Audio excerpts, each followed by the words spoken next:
Hello, everybody. What's up? How's it going? Yeah, guess who's here? Yeah. So, I hope everybody's having a good Saturday night, Sunday morning. So, I hope everybody had a good Saturday. Hey, Ellie. Yeah. Yeah. Beavis is here today. Oh, you got it? Cool. Beavis is here tonight. Yeah. Yeah, you do? You like the hat? Yeah, here we go. I was trying this, so that's why Beavis is here tonight. Yeah. Yeah. Yeah. Yeah. He showed up. I drank some of this Venom. Uh, Not really too much. Like I said, I did a couple of reviews and really haven't found any yummy foods per se. Like I said, I've got a lot of reviews I got to get through. Hi, Tazzy. You're back again.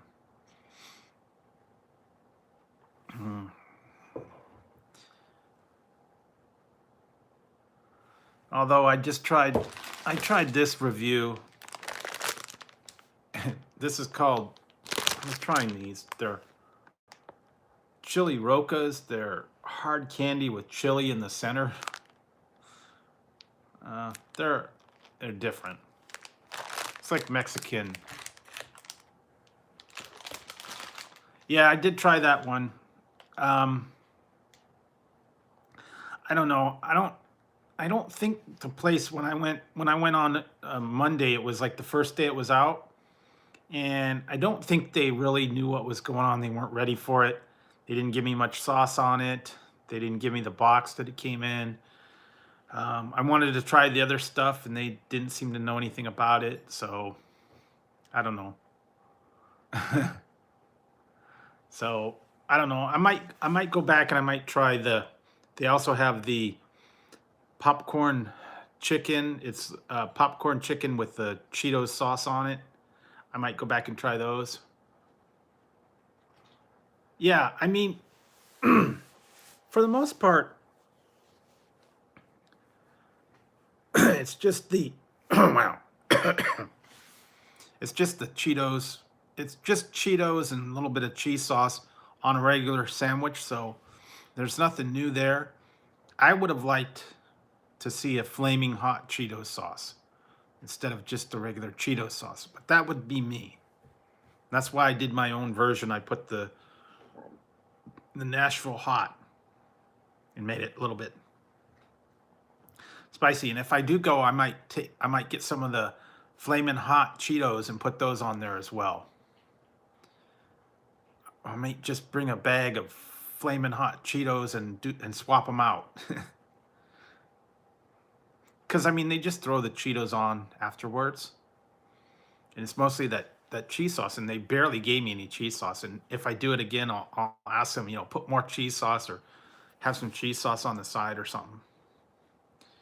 But yeah, I would have loved to seen a flaming hot version of that. I think it would be a little better. But I don't know. But that's the new one. And then I went to Jack in the Box. I got their bacon double bacon cheeseburger. So yeah, I did a kind of impromptu review as well today. I stopped over somewhere and got some dinner and just kind of turned it into a review. Okay, no problem.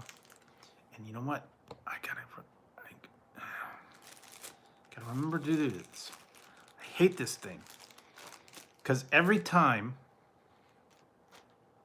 Hey, online motivation. Thanks for stopping by. Every time, whenever I do this, I forget to put it on. The default goes to top chat, and I keep forgetting to put it on live chat. And then also, Whenever it, when I put it on, I got to keep telling it to do the monetization. It won't come out of the default. I don't know why. So, yeah. Yeah, no problem. Nice to have you here tonight. And like I said, I was doing some reviews. I'm actually drinking this energy drink. I know, I do too. I don't know why they said it that way. I don't understand it, but I always forget to turn it on. Now it's on. I forget.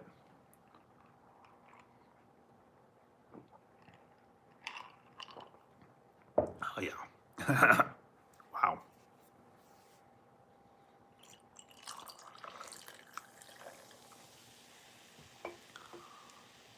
It was pretty good. I was mostly catching up on some other stuff, and yeah, I don't know why they do it that way. They filter it out.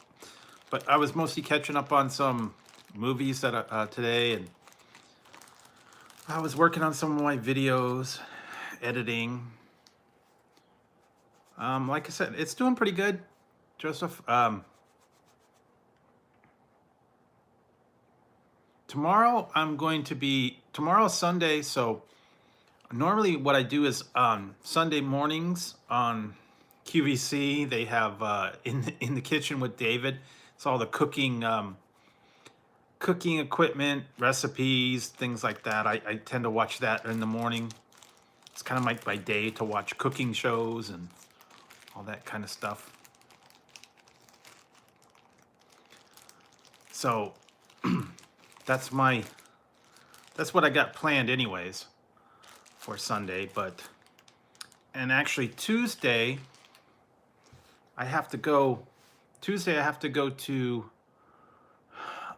a food testing. I'm maybe doing a food testing in the afternoon on Sunday, or on Tuesday. So I might do some reviews then. I go out that way. I don't know. It's not till the afternoon, so. Yeah, I watch them on YouTube. I watch it on TV. Yeah, I tend to get ideas for things. So, yeah, I was just kind of shocked about. I don't know if you guys know, if you guys follow Mickey XOXO. Kind of shocked about her whole thing with the YouTube battles. So, yeah, I don't understand why that happened to her, but YouTube at work again. So I hope that gets resolved, Mickey. So, you know.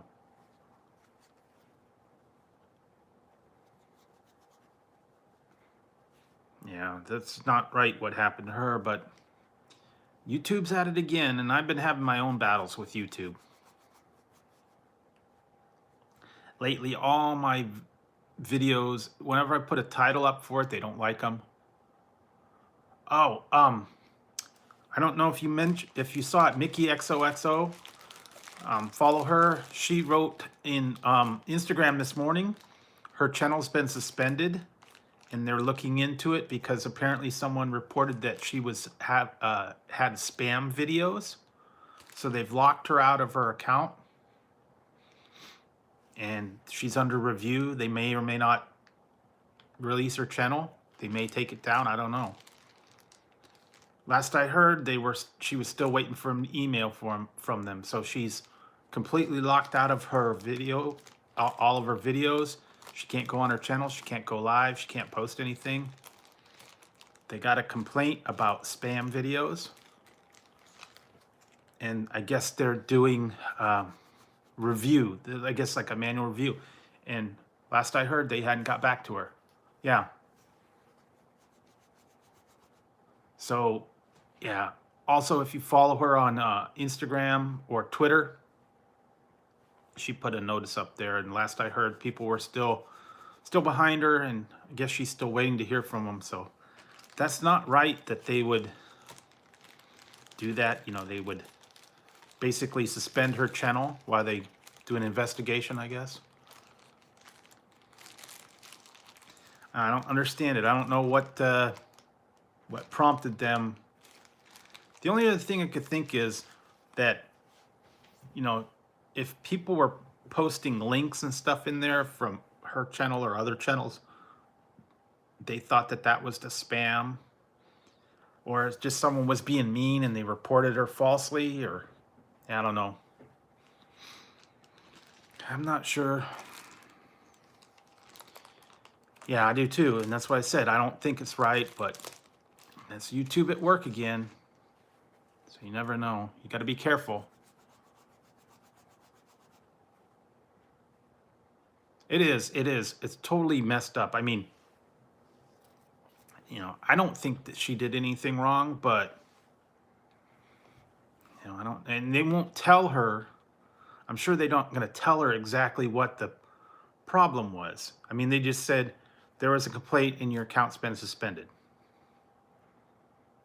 Yeah, she is. You know, I love her too, and so like I said, you know, all the kid inside, I usually kid her. I give her a bad time.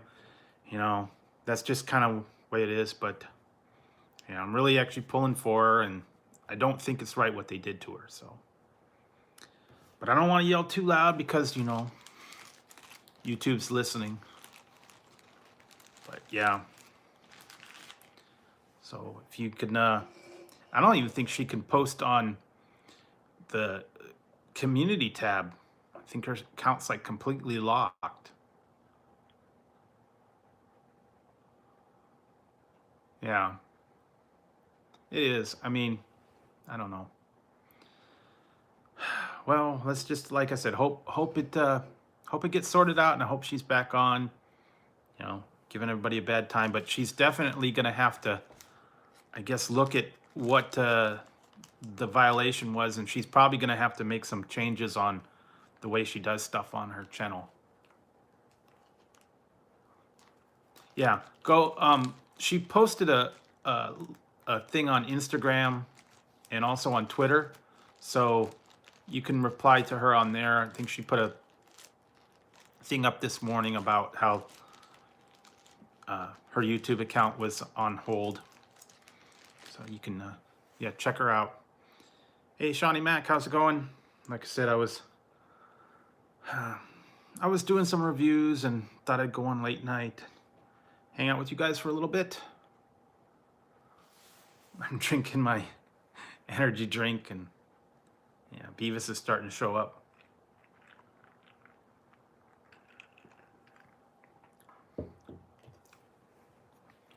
This one's like, this one was too funny. I had to get my hat, and someone was saying this is like the Coming to America. Hi, welcome to McDowell's. Could I take your order, please? Yes, I'd like a Big Mick, a McShake, and a McFries. Hey, Elizabeth. What happened? What do you mean, what happened?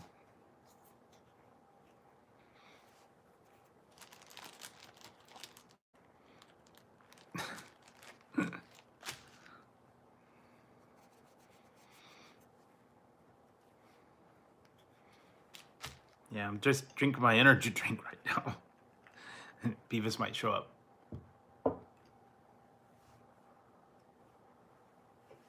Yeah, this one was different. This is called Venom. These are only 99 cents too. What? Okay, that's weird. I don't know. YouTube is tripping. Why would that? Yeah, I don't know. I'm not sure what's going on with YouTube. They're whacked, and I've been having my fights with them with all my titles. They don't like certain titles. I've had to take words out. You know, I just don't get it. Yeah, they are. I just put my one video up of, it was the Power Punch Bang, and I had to take the word bang out of the title because they didn't like the word bang in the title. I have that one too. I've got 3 other flavors, but I don't want to drink all of them all at one time, so I'm going to stretch them out over like a couple weeks. I got the Killer Taipei, this is the Black Mamba, and the other 2 ones. One was the strawberry one. I can't remember all the different flavors, but I had them. I showed them on here last night, so they were only 99 cents. They're actually pretty good, but this one's more energy. Oh yeah, there you go. Those microwave burritos, boy. Gotta watch it. What did I had? I went to Carl's Jr.'s tonight, and they had a deal. I got a coupons, and I got yeah, this one's a low-cal. It's a low-cal energy drink, the Venom. So it's a little different. Yeah, I went to Carl's Jr.'s and I got two Western bacon cheeseburgers for $6. I had a coupon, so that's actually a pretty good deal. Normally they're like $5 a piece, and they were still in there. And I turned it into a review as usual. This one is 240 calories for this one, but the other one, the low cal one, is 20 calories. So they had one low cal. It was like strawberry apple or something. I don't know. I don't remember. I had them on last night. I got on the shelf back there. But yeah, I was still trying to do some of the other reviews, and we'll see what happens throughout the rest of the week. Apparently, yeah, then that was so wild with the Ian stream. Actually, Ian was in I was in Sarah's stream earlier. Ian came into her stream for a little while tonight. So he's doing okay. He said he also, if you guys want to know, he said he slept most of the day because after all that, you know, all the shaking and all that, he came in there for a little while. She went on early. She went on at like 6 o'clock instead of 7. She went on an hour earlier, and he was in there. Ian was in there for a little while, and he said that he is doing good, and I guess he slept all day because after all that, I guess he didn't get much sleep after that whole thing, but he's doing okay. So Ian's good. Yeah, I think after all that whole ordeal, it really did rattle him. And he even said, you know what he said? This is interesting. I want to see if he's going to get the footage for it. He said that the local news station there pulled the footage from his live video, and I guess they put it on the news because he was live, you know, when it went. So I guess they probably pulled a little bit of the clip of him on the live stream. I'm sure he'll get the clip from it, I guess. He said it was his local station over there. Yeah, I guess he gave him permission. I don't know if he contacted them or they contacted him and asked could they use his footage, and they pulled a little bit of the clip from it. I don't know. I'm sure he'll let us know, or he'll post a little blurb. He'll post a blurb probably on an Instagram, or I don't know. But that's what he said, that they actually pulled some of his footage from his live feed. Probably just like his reaction to it. And I don't know, maybe they didn't even put the sound in it. They just put him, you know, looking all panicked. So, yeah, but I guess he's doing good.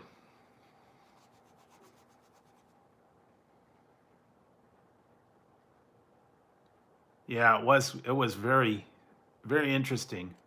Oh yeah, and Elizabeth, I watched another episode of Stranger Things. So I'm 2 episodes in now. So there you go. Have to take it slow. Yep. I got to the second episode. And also I watched well, I had recorded this one. I watched Robin Hood. It was the new Robin Hood. It was okay. It's kind of lame. And actually recorded, I'm going to watch it later, but they had Bohemian Rhapsody. I didn't get to see that in the movies. I'm going to watch that later.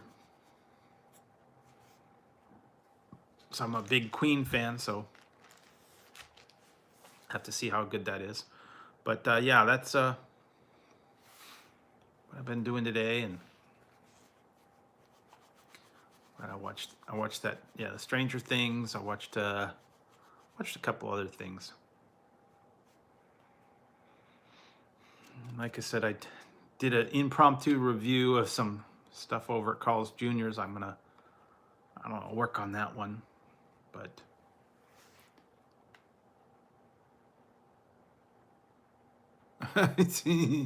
yeah, probably. Whenever I get caught up, I have to get up through the other couple seasons. I have to get to there. Yeah, what else was I watching? I don't remember. A couple other things I was watching, going through.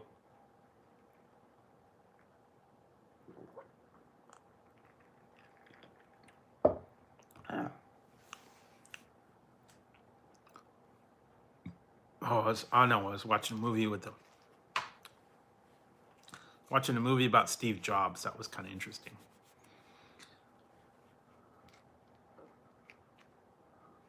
Well, I don't know. It's kind of strange. I guess I got to kind of get into the whole thing. It was about the kid that was like had weird powers. He had a tattoo on his arm. Still, it's still getting into it very slowly. Yeah, I don't know. Something about the phone. Something about the phone, and it was all weird. Yeah, I have to give it a couple. I have to give it a couple episodes to kind of get into the whole thing and figure out what it's all about. I've been like that. There's a couple of series that I've done that. Hey, Bun Buns. There's a couple series that I was like that, and I had to give them a couple episodes in to find out if I liked it or not. And some of them it's like total opposite. Like I didn't like it at first, but then the more I started watching it, totally like grew on me.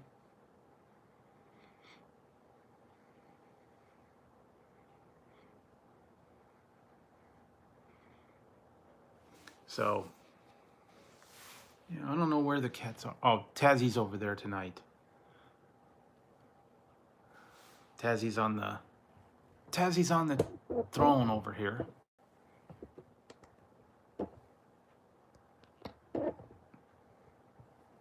See, there's Tazzy. Say hi, Tazzy. Tazzy. Hi. There's Tazzy. I think Ziggy's in the other room on the couch. Sleeping in the couch. There's Tazzy hanging out. Tazzy. Yeah. Hopefully he'll just be quiet. But yeah, that's Tazzy. He's being quiet for now, surprisingly. But yeah, so yeah, other than that, not a whole lot going on tonight.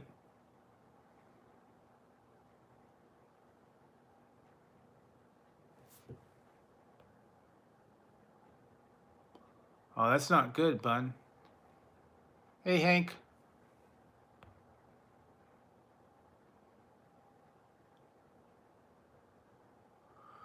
Yeah, sometimes I had to get into a couple. That was funny. When I first, I was like that back when Beavis and Butthead was first on. I started watching that and I thought it was like stupid, but the more I started watching it, it like totally grew on me, and I was like started laughing and was cracking up. And there was a couple other ones that were like that too. I watched this show. It's called Red Dwarf. It English sitcom, and the very first episodes, I like thought, oh, this is kind of dumb. But then I started watching it, and it started growing on me, and I was like, okay, this is actually a really funny show. So sometimes, yeah, it takes a little while to get used to it. You have to get into it. You have to be kind of in the right frame of mind to, you know. Yeah, I saw that. What else? There was a couple other ones that I was watching, or I was looking through the list of all the ones to watch. Um, I don't know. I'll have to go through them. Some of them. Also, I also have I have a thing called BritBox. It's all the English.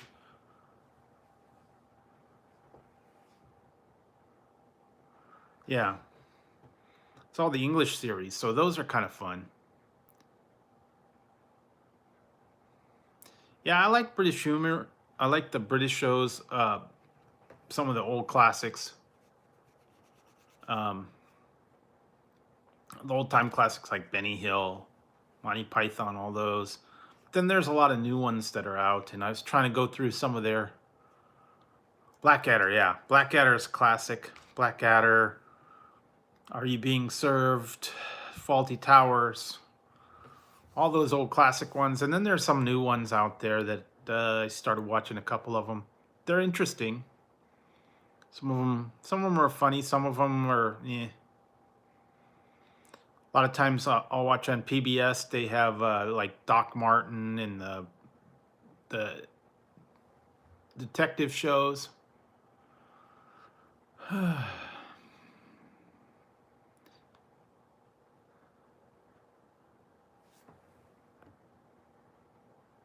Yeah, Faulty Towers was funny. And unfortunately, some of those ones was only like one season, and then it's like, okay, well, they were classics. The older, especially the older ones from like the '70s and the maybe '80s. There was a couple other ones that were like that, were good. Watch them. I watch them here and there. I actually have a couple on DVD. I've got. Okay, no problem. What did I watch? I got one called Chef. That was kind of funny. That's an older one. And Faulty Towers I've got on DVD, and I've got Are You Being Served? Yeah, Bean. Mr. Bean. That's a funny one too. The husband's name on Keeping Up. Hey, Kenneth. Yes, I'm drinking an energy drink tonight. Venom. So, making me energized.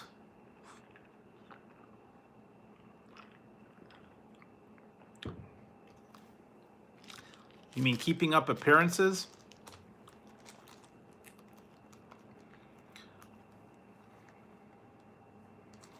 That one's another funny one. Yeah, keeping up appearances. Hyacinth Bouquet and Richard.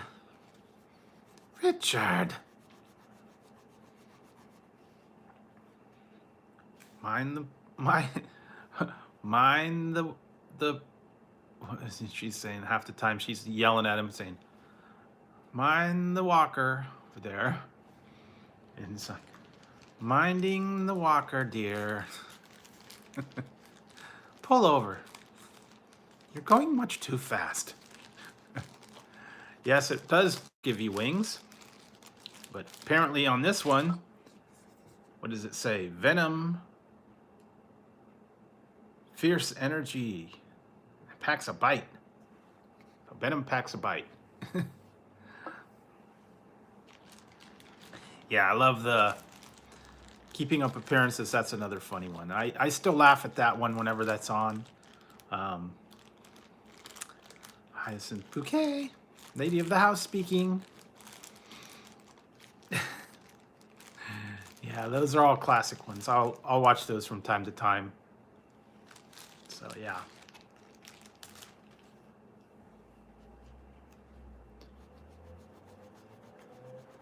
Yeah, especially when she's, so upscale and her, thinks that she's so wonderful.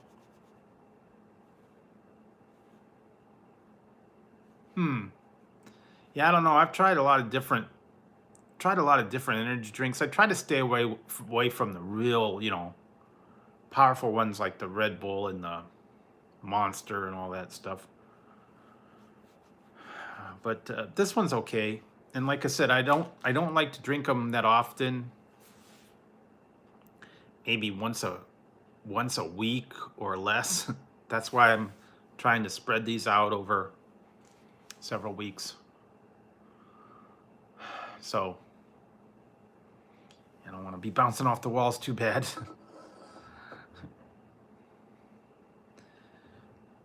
I'm gonna try and find it. I don't know if they still have it. Some places I think do. Last time I remember, I saw it at 7-Eleven. Do you guys remember Jolt Cola?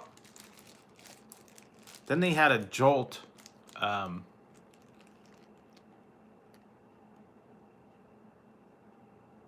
Yeah, exactly.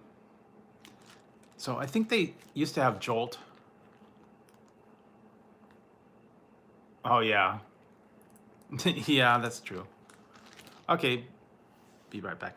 Yeah, Jolt Cola, and then they had like one was Cherry Jolt.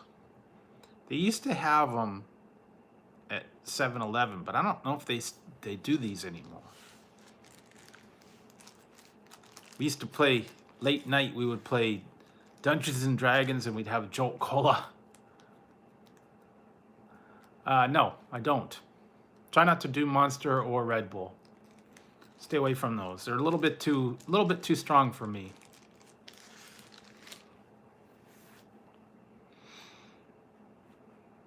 Plus, they have that kind of real energy flavor. Why was what held for review? I don't know. Sometimes, No,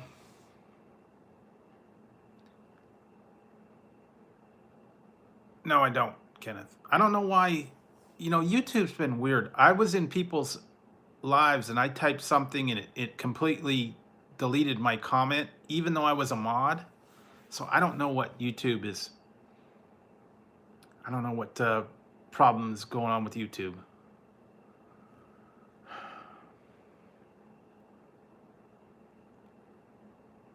I don't know.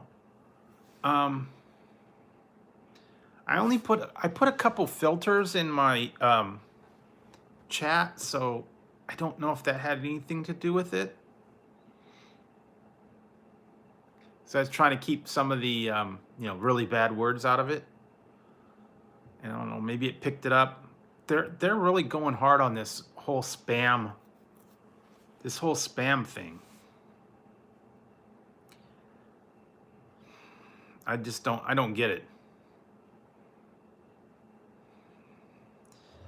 Because I was in someone's chat earlier, and I tried to put in something, and it completely deleted my comment. So I don't know. Yeah, YouTube's being real inconsistent on what they put out there. You can't have any kind of what they deem as spam words. Apparently, there's a list out there of what do they call it, blacklisted words that you can't have, and you can't have in your title. You can't put them in chat. I know you can't do any kind of you can't do any kind of political stuff anymore. you can't put the flag emojis. Hey, Katie. It won't let you put in a flag. It won't let you use certain words anymore. I don't know. It's a YouTube. It's a YouTube thing. I think it overrides all the stuff on your stream. I don't understand it. I don't know why they're out there up to their tricks again. But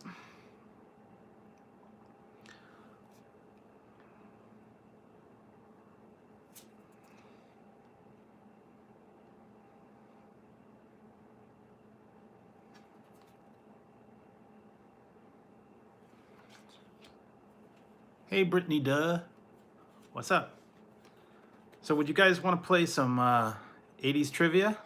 I still got my cards here. Since I'm feeling energized and I got a lot of people in here, I can read a couple of these. Maybe you guys can get some of them. Oh, you did? You went for a run? Okay, well, I've got some 80s trivia here. I could read a couple till it gets old. Yeah, hey, Andrew Dexter, how's it going? Thanks for dropping in. Thanks for everybody dropping in. Now that I got a couple people here. Well, yes, Kenneth, I went there. I tried the Cheetos. I put my review up so you can find it out. You can watch it. Okay, so, yeah, this is Scottish crap. This is my Scottish hat. If it's not Scottish, it's crap.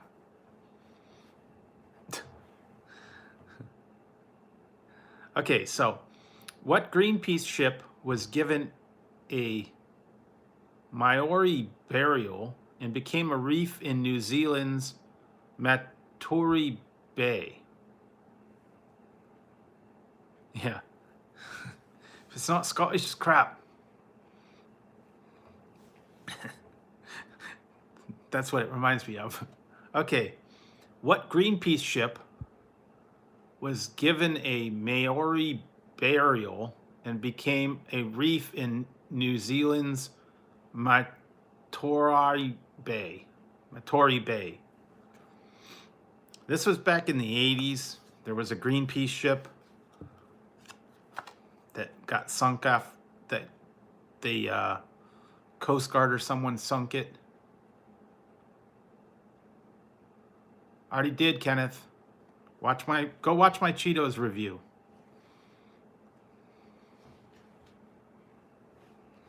I did the chicken Cheetos sandwich and I tried the sweet lightning, so go check that out. You'll find out. But back in the 80s, there was a ship that by Greenpeace that got sunk. It was like a whaling. They went up against whaling boats. If you remember right, there was a certain name of it. I'll give you guys a hint.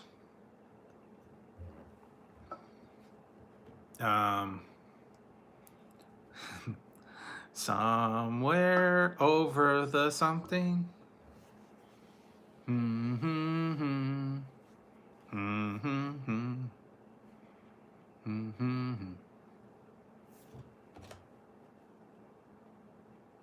Yeah. Well, the name of the ship was called something. Back from, it took on a whaling ship and it got sunk by the Coast Guard. No. Okay, well. Okay, so the first part we know is rainbow. And there was a wrestler, the ultimate something. The ultimate.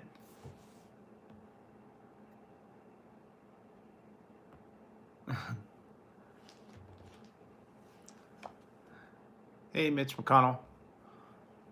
So, there is a ultimate something.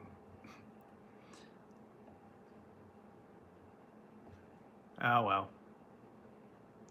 Well, thank you, Kenneth. Okay, I'll just give it to you guys. You probably won't get it. It's called the Rainbow Warrior. It was a ship that got sunk off the coast. Apparently, they turned it into a reef.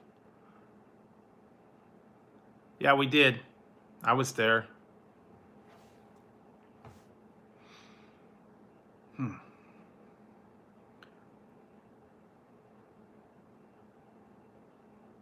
Hmm. Okay. All right, here's a different one. I don't know this one.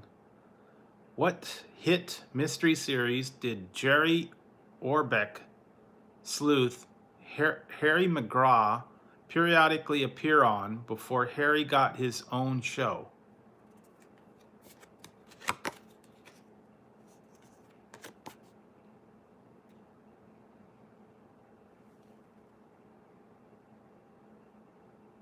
Did he say something bad?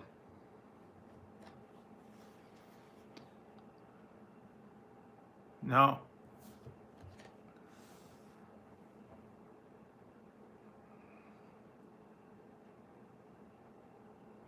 Yeah, I'll say it again. What mystery series? Mystery series. This is from the 80s.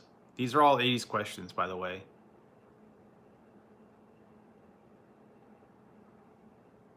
Okay, what hit mystery series did Jerry Orbeck's sleuth Harry McGraw periodically appear on before Harry got his own show? Back from the 80s, it was a mystery series. I don't know who this guy is, so I don't think I ever watched this show. I give you a hint. It had some old lady in it. It's a detective series. That had an old lady detective. Back from the 80s. Yes, there you go. Murder, She Wrote. Apparently. It was Murder, She Wrote. Oh, okay. This one's a good one. May not know this one. You're not a fan of James Bond, but whose tenure portraying 007 was limited to The Living Daylights and License to Kill?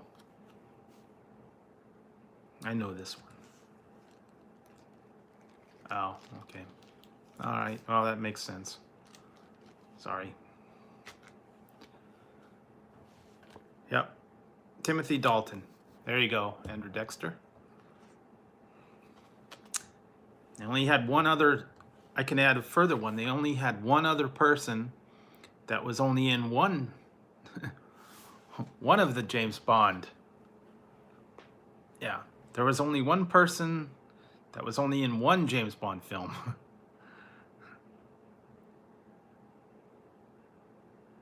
Yeah, I have to admit, Living Daylights was kind of bad. License to Kill wasn't much better.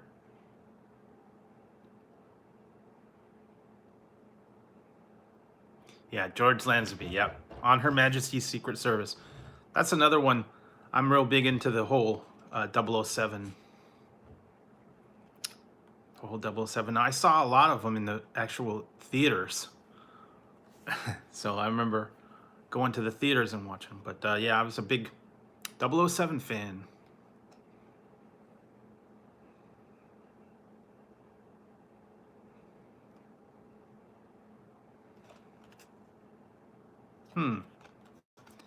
Too bad we don't have some of these in here, but here we go. What nation's pop stars waxed Tears Are Not Enough a single to benefit Ethiopian famine relief? What nation's pop stars waxed Tears Are Not Enough a single to benefit Ethiopian famine relief? This was back in the 80s, so that was when all the stuff was big. Because, you know, they had We Are the World and Band-Aid. I think that was the other one. No, it wasn't. Hey, Ball Life. I have to go. I have to go there later.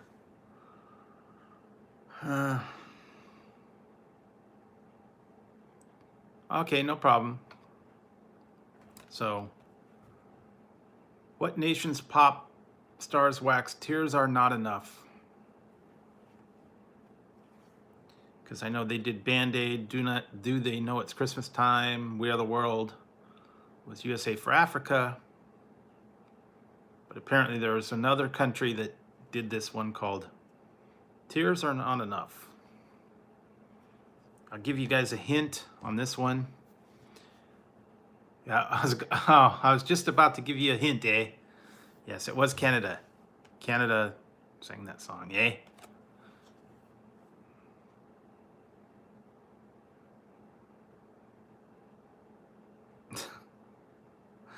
Oh, okay, wow. This one's weird. Oh, you did? Really? Okay.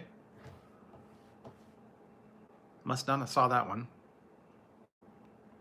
What sport had teams compete for a championship trophy called the Silver Broom until 1986? Very exciting sport.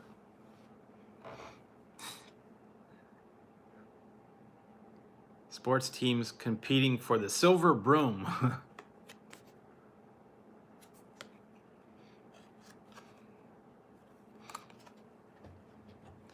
It's got to be one of the weirdest sports that I've seen.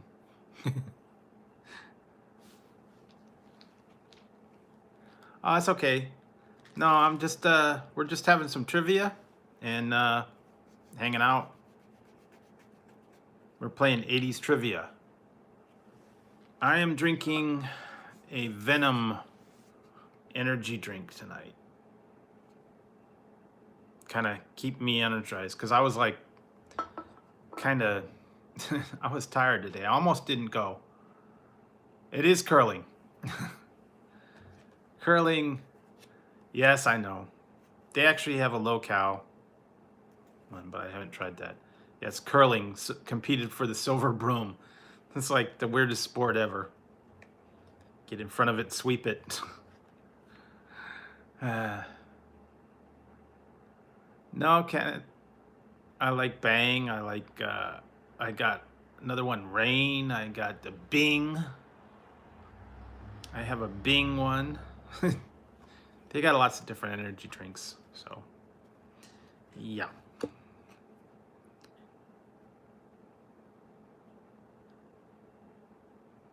I didn't know this one. What elder statesman filled bookstores in the 80s with real war, leaders, and no more Vietnams? Yeah, I know. ESPN's got some weird sports on there. If you ever watched that, okay. See you, Kenneth. No, it wasn't Agnew. Elder statesmen filled bookstores with real war, leaders, and no more Vietnams.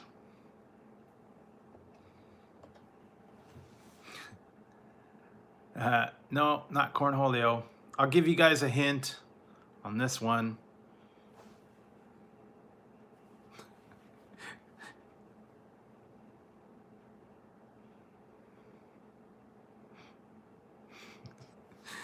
I know you guys know that one. Yep, it was. It was. Richard Nixon. Apparently he wrote Real War, Leaders, and No More Vietnams in the 80s. I am not a crook.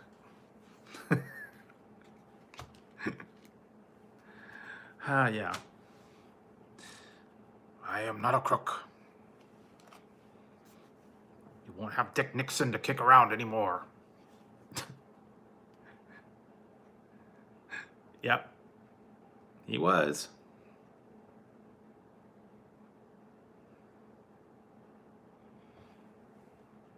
Hey, Dwago, how's it going? Thanks for stopping in. Who was the only Soviet leader to meet the US president and president-elect at the same time?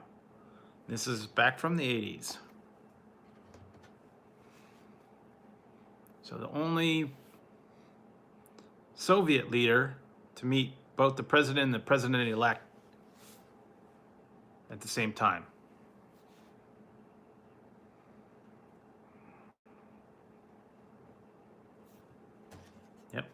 It was Mikhail Gorbachev. Yeah, it's okay. I don't take off for spelling.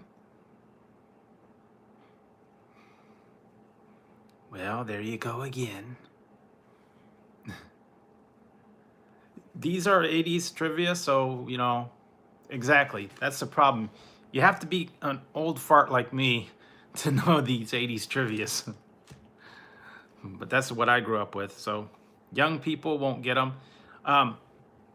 That's the other thing. I ran a poll about what trivia you guys would like me to get next, and I'm gonna let the poll run a couple more days, but right now it's food trivia that's leading, so I think I'll end up getting the food trivia. There's actually the one, it's called Food Fight, I believe, trivia, so I'll be ordering that. It might take a couple days to get here. Yeah, I don't know what kind of questions it's gonna be.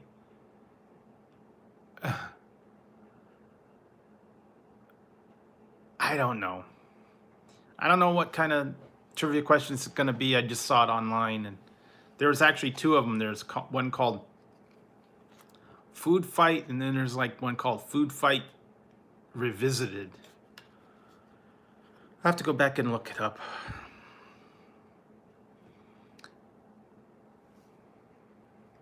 All right. Okay, thanks, Ball Life. I appreciate it. Like I said, I have to get on there, and I'll have to set that all up overnight. But thanks for stopping in, and thanks for, you know, checking out my videos and running my list. I appreciate it. Have a good one.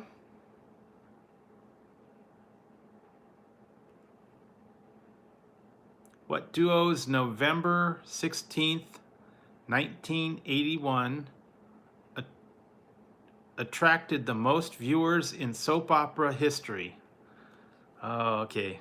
I know this one. I don't even have to look. What duo's November 16th, 1981 wedding attracted the most viewers in soap opera history? I'm almost sure I know this one. Yep. That's it. I didn't even have to look for whatever. Luke and Laura from General Hospital. It's like the whole Who Shot JR of soap operas. It was like the big one. I don't know why. They were the super couple. That back in the old days, they had the super couples on the soap operas. Whenever the super couple had a wedding, it was like a big deal. I used to watch Days of here's a fun fact. Not used to, but I still watch Days of Our Lives. Okay, guilty. There's not many soap operas left anymore. Yeah, I used to watch it. Believe it or not, I've got, oh my God, I bought this many years ago. I have a t-shirt from Days of Our Lives that I bought. I'll have to find it and wear it one day. It's funny because it says, if you guys ever watched Days of Our Lives, you know some of the old characters. And recently he passed away. Was the main villain on there, Stefano DiMera. And I've got a t-shirt and it says,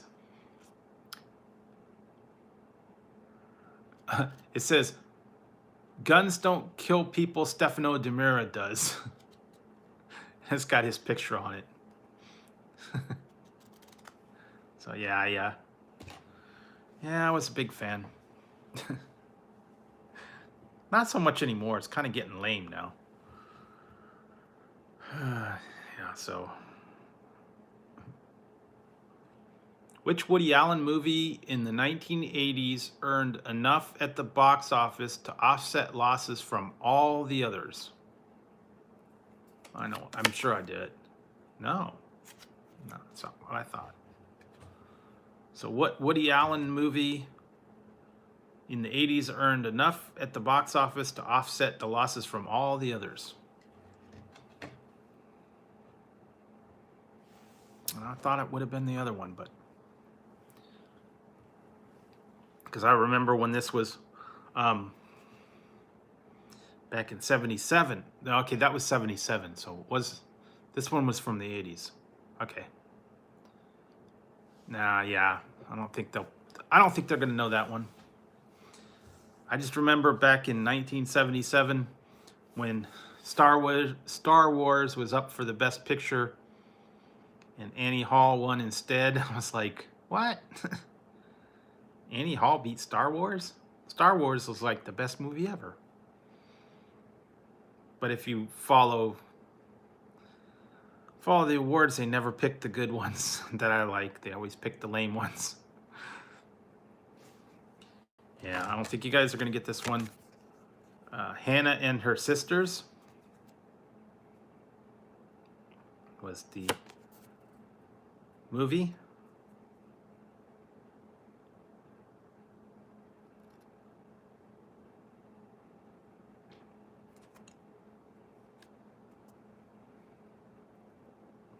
Yeah, okay. What rock star was being treated for alcoholism in Minneapolis when his 1987 Michelob ad first aired? That's pretty ironic. So someone was treated for alcoholism in 1987 in Minneapolis when Michelob ad. Hey, Bun Buns. So, I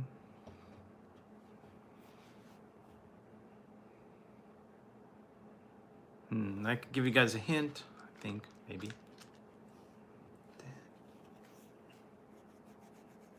Yeah, it was a real musician. He actually plays music. But he was in treatment. No, it's a real musician. I'll give you a hint, he's famous for guitar. It's okay. He's famous for a guitar. Actually, he's famous for lots of guitars. That would be a hint.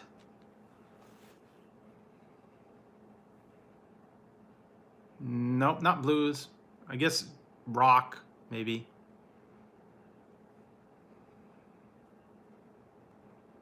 He owns a lot of guitars. In fact, I think one of them is actually named after him. That will help.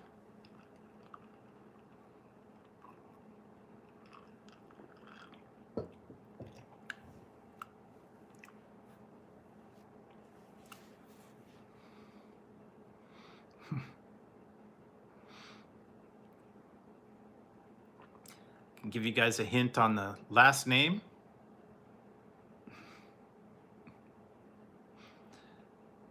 If you want.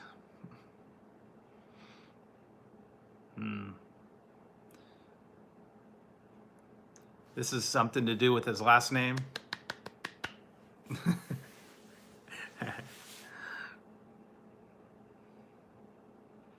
See if you get that one.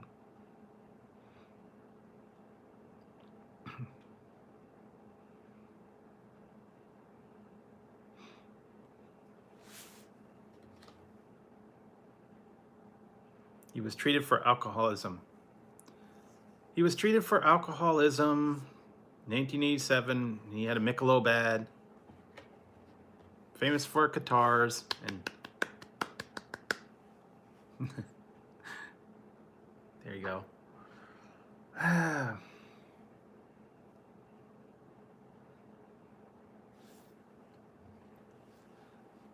Okay. If you get this one, you'll be crying tears in heaven. There you go.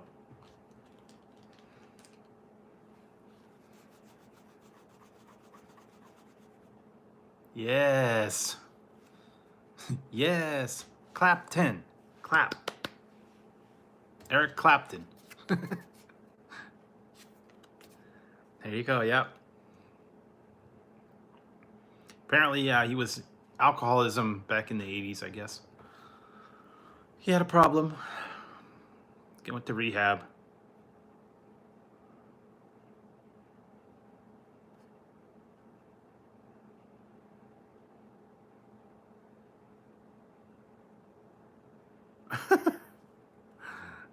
Here, this one's funny. What dimpled actor felt obliged to admit his hankering for women with a slight overbite in his autobiography, The Ragman's Son? I don't know. Dimpled actor. This is back in the 80s? Wow.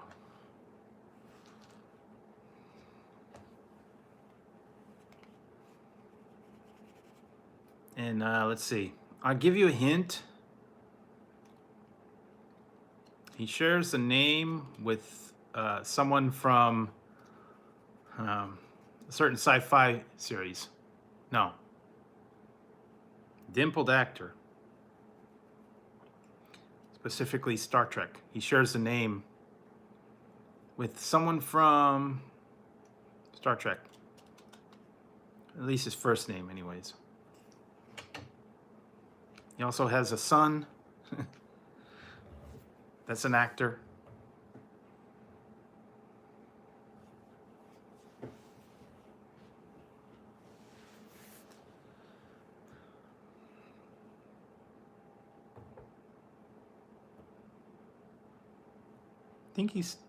I actually think he's still alive. I don't know. I can't remember now. But his son's been in a lot of famous movies. He was married to, oh boy, what's that girl's name? The son was married to that I can't think of her name now. It's not, anyways.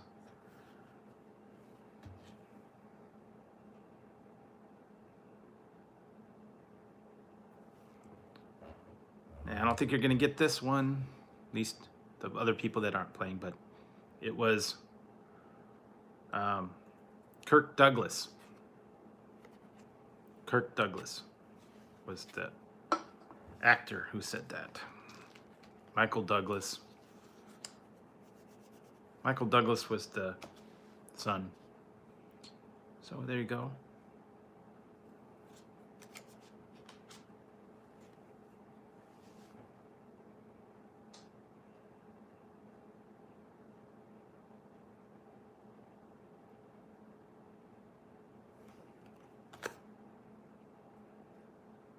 What? No.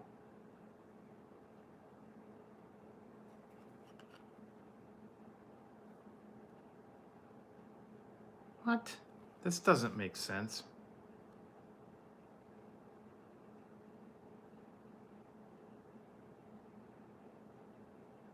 Wow. I didn't know this one. Okay. Did you know this one? It's weird. What budding TV star played Alex P. Keaton's girlfriend on TV? Yes, exactly. What budding TV star played Alex P. Keaton's girlfriend on TV and Michael Keaton's in real life? Did not know she was Michael Keaton's girlfriend.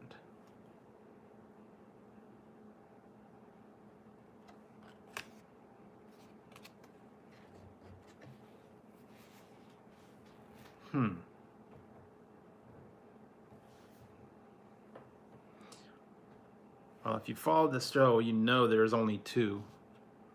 There's only two girlfriends on there, so one of the two. Yeah, what was the actress's name? Budding TV star played Alex P. Keaton's girlfriend on TV and Michael Keaton's in real life. So apparently she's Michael Keaton's girlfriend, and she played Alex Alex's girlfriend on TV. She also starred in her own series. That was fairly popular. No, not Nicole Kidman.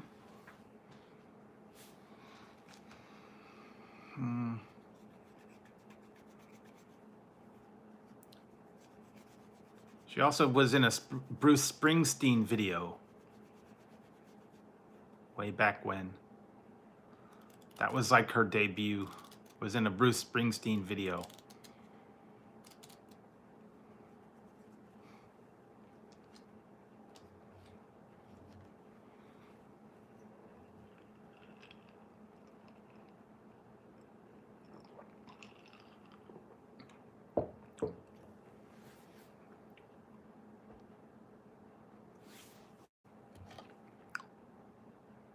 Mm.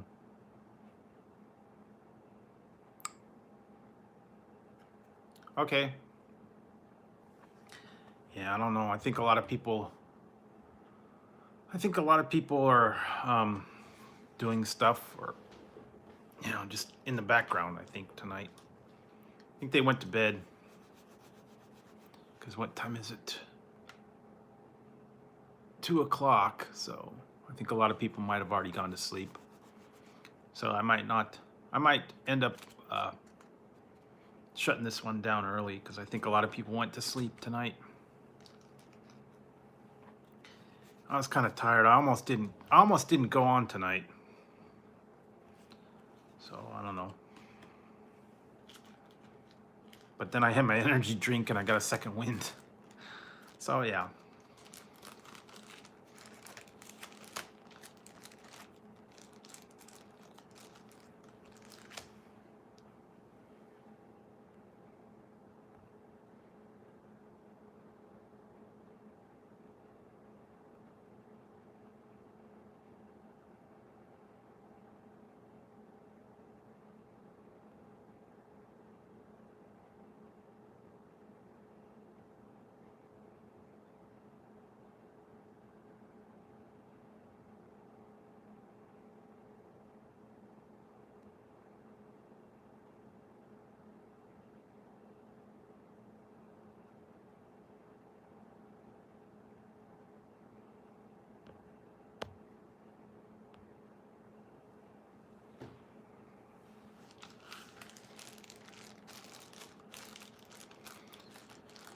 Yeah, I don't know if I'm going to be on too much longer.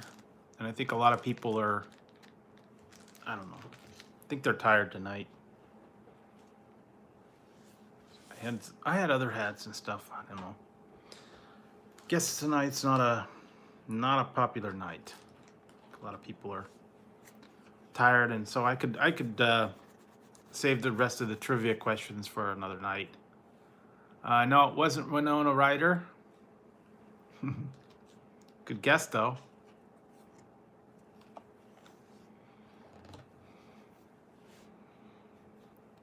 I can give you a hint. Maybe you know it. She was in a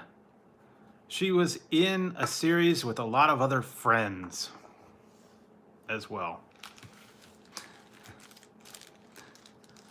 Dun, dun, dun, dun, dun.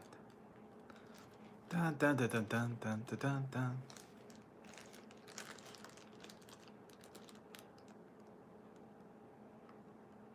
And that's what I said. She was in a comedy show with a lot of other friends.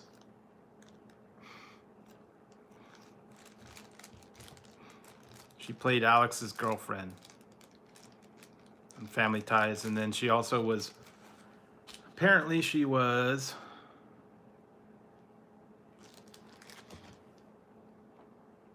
Michael Keaton's girlfriend in real life. She was in a Bruce Springsteen video. She played in a show with friends.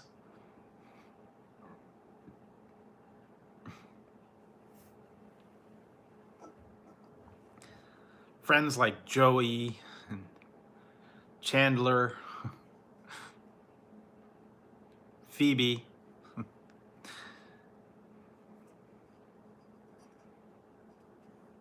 Monica, Ross.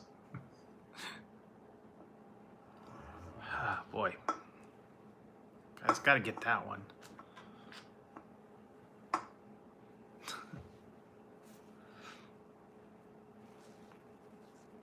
I don't know.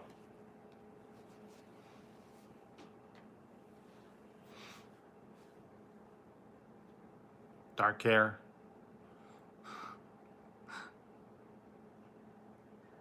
Oh, wow, really? Yep.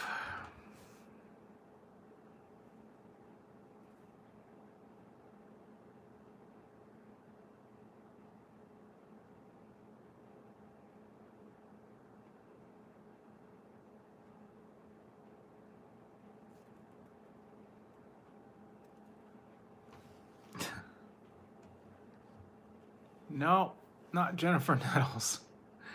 Okay, I'll just give it to you. I don't think you guys, apparently you guys don't remember it, or the ones that aren't answering.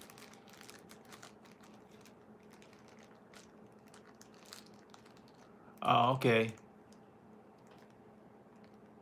Oh, weird. Oh, you know? Okay.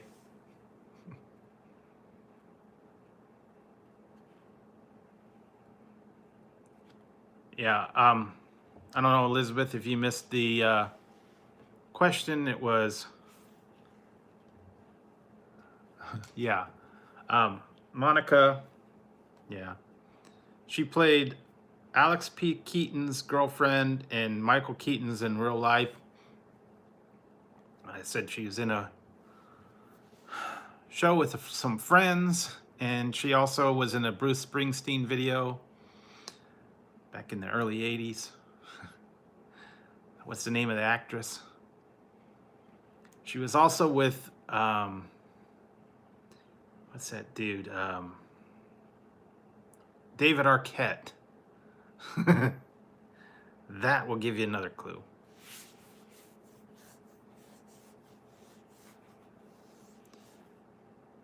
David Arquette.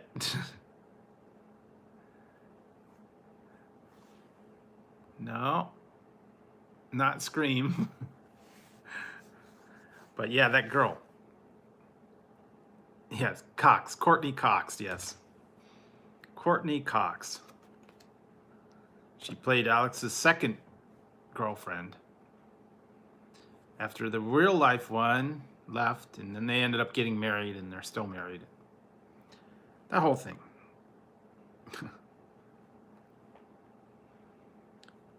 Okay, I'm going to attempt to do this one, but I don't know if I'm going to say this right. But here we go. What? Yeah, Courtney Cox. You forget about her. What Lionel Richie smash exalted? Wow, here we go. Tombo Lee di say di moya ya jumbo jumbo. Da da da da da. Close. Tambo di la say moya jumbo jumbo. San da da. Yeah, all night long. That's it. All night long. I never understood some of those words in there. Yeah, jumbo jumbo. Kind of like the lion sleeps tonight. A wee ma wop, a wee ma wop, a wee ma wop. Yep.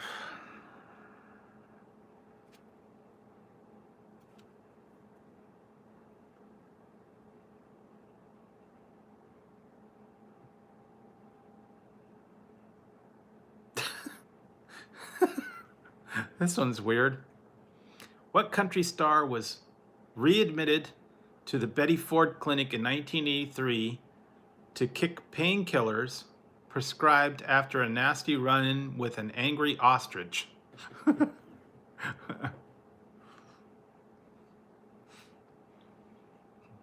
is 1983. He had a run-in with an angry ostrich. I know it wasn't George Jones.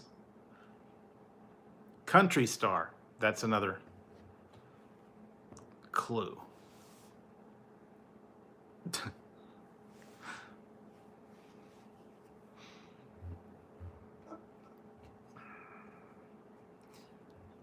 I could give you a hint. He was often seen in black. He often wore black.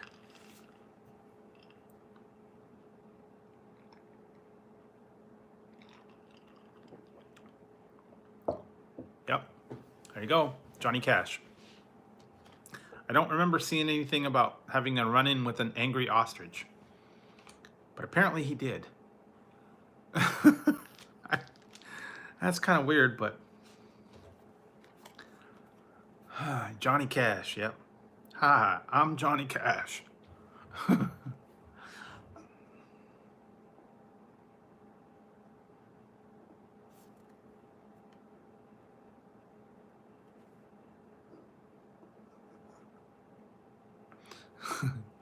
Here's a good one. Maybe you guys know this one. Elizabeth may know this. Which of Fat Albert's friends peered out of eye holes in his stocking cap? I always thought that was his hair.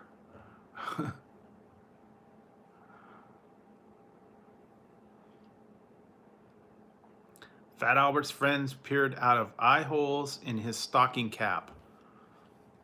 It was like pink.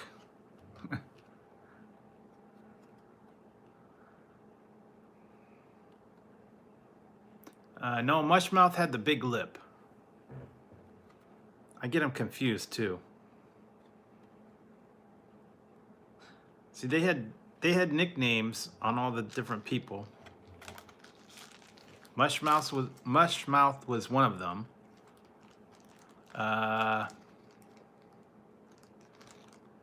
He shares a name with a Disney character.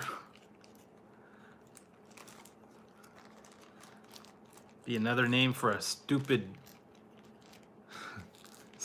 duck. Yeah.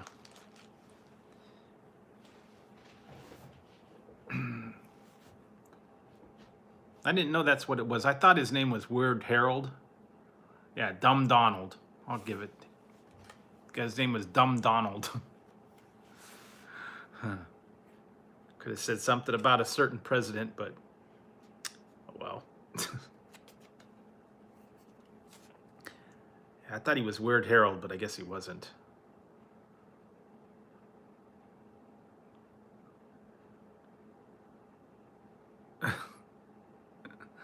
Oh, here's a good one. Maybe you know this one, Elizabeth. Oh, yeah, I do too. What film found Dr. Wow. Can't figure this. Try to say his name. Dr. Hoofahurar exclaiming, I've never seen so many brains out of their heads before. I feel like a kid in a candy store. Dr. Huffaruher.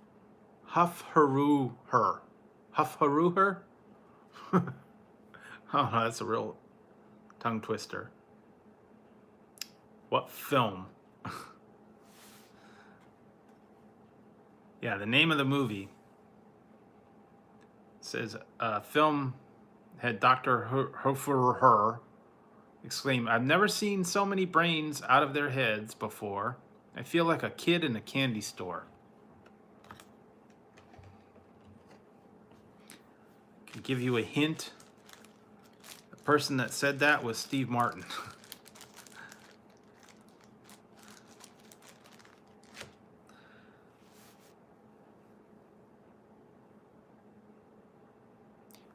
Nope, wasn't Little Shop of Horrors.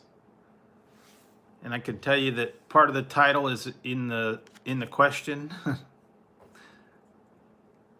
Never seen so many brains out of their heads before. I feel like a kid in a candy store. So Steve Martin's movie with brains.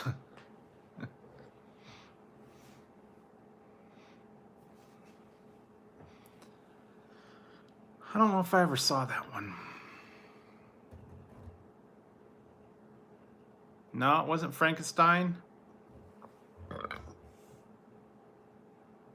Apparently he had more than one brain. He'd have had two.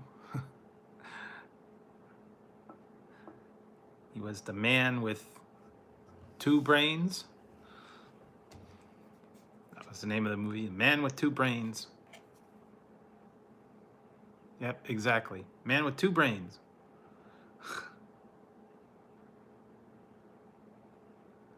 Yep, there you go.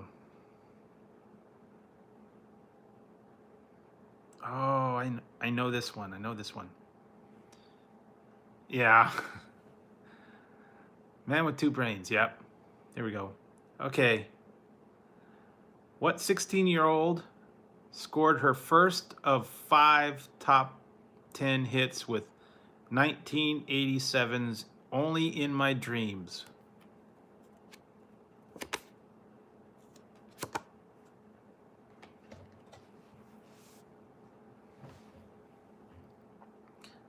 This was 87.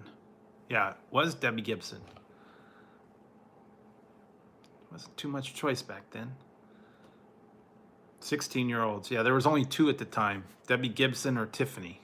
It's like kind of the same time.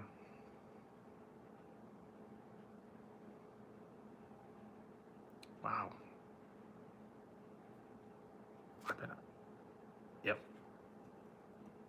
What winner of 9 Olympic gymnastics medals defected from Romania to the U.S. in 1989?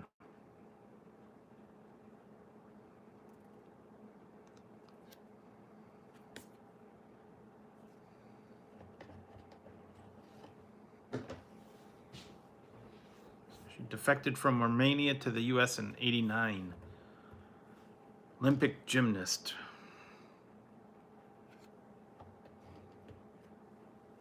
Yeah, okay, I'll give it to you. Nadia Comaneci. Nadia Comaneci.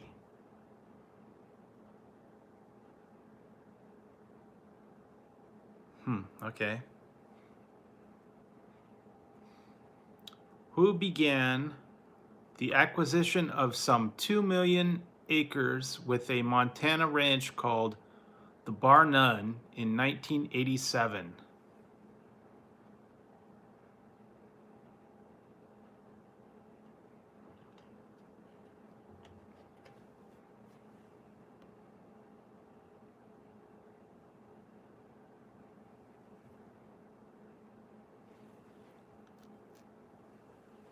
Oh, it's just a gymnast, I guess. I thought.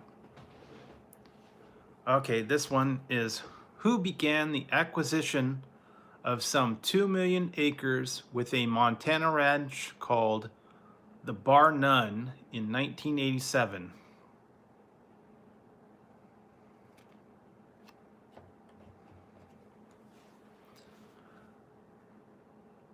Apparently he's a very rich person.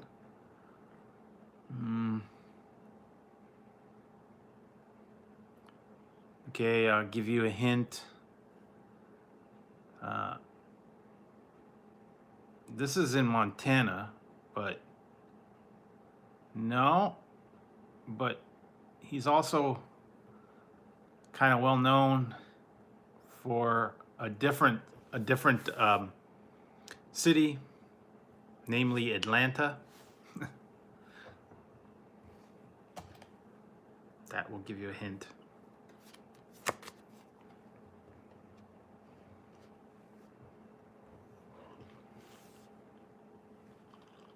I think he owns half of Atlanta, or most of Atlanta.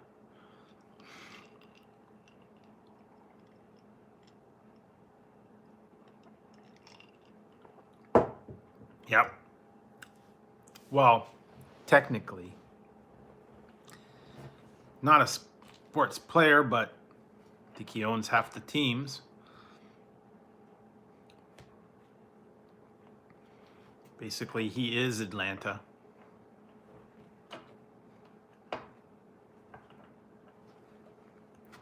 I think they also refer to him as a billionaire.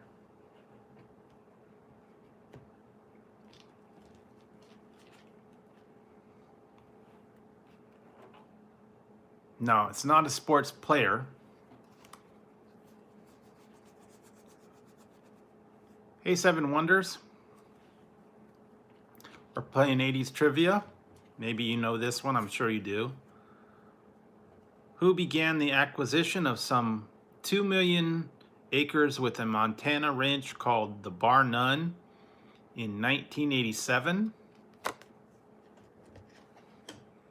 And I gave a clue of Atlanta. Person's well known for Atlanta.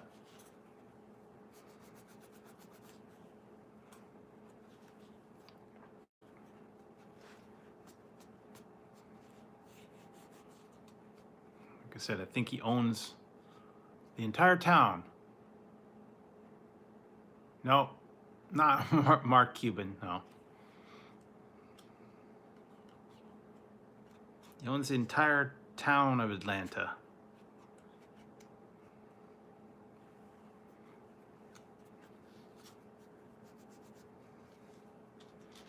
Give you guys another hint. Here we go. I know you'll get this one. This is CNN. Okay, you know that one.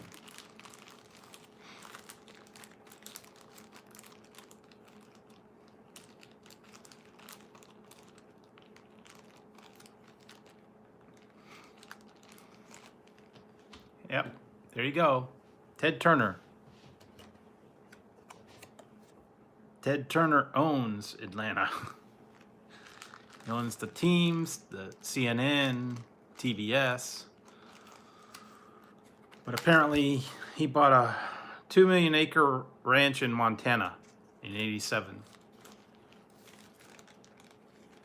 A lot of land. Yep, Ted Turner. Got it. Surprising.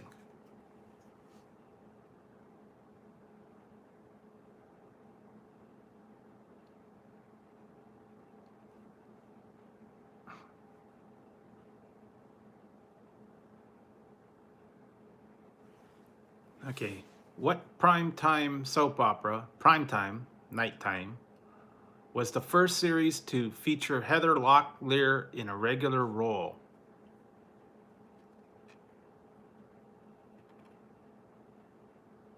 Yeah, CNN, TBS. No, James. No, it was not Melrose Place. Although that, I guess that could have been considered a primetime soap opera, but no, it was not. Was not the first series to feature Heather Locklear. That was the second. I think that was her second series. And it's a primetime soap opera. She was also in T.J. Hooker, but that wasn't. No, but that's close. So you're in the right. You're in the right area. There was only several. There was only like 3 primetime soap operas.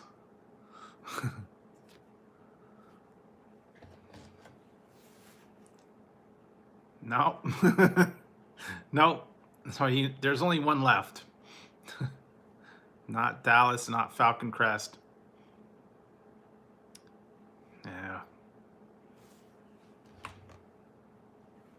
Yeah, Dynasty. Apparently she was in Dynasty. Yeah. I didn't know. I didn't know that either.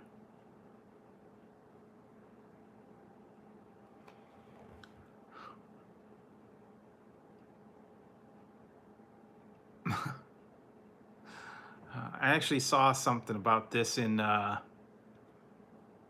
of the new movies. They kind of did a spoof on it. But anyways, what adaptation of Marvel's comic story bombed after Leah Thompson won the role over Tori Amos?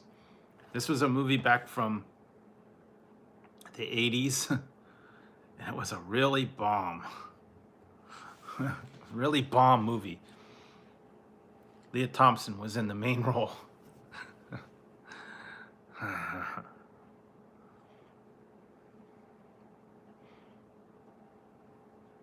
I know. Yeah, Howard the Duck. Howard the Duck. I saw it in, I think it was in Guardians of the Galaxy. They had something about Howard the Duck in the background, a poster or something. Yeah.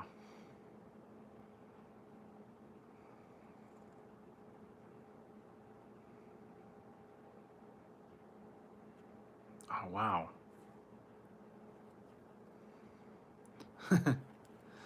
Remember this one from the 80s? What delivery outfit? Yeah, I don't think so. Didn't want to watch it to begin with. Wouldn't want to do a party. What delivery outfit aired ads featuring a fast-talking executive named Mr. Spleen?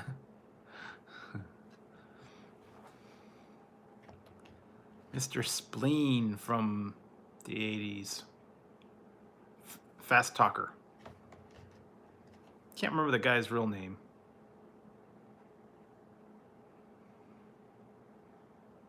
Tuesday has to be there. Tuesday. Make it on Tuesday. Toledo, Tuesday. Yep. Positively, absolutely has to be there overnight.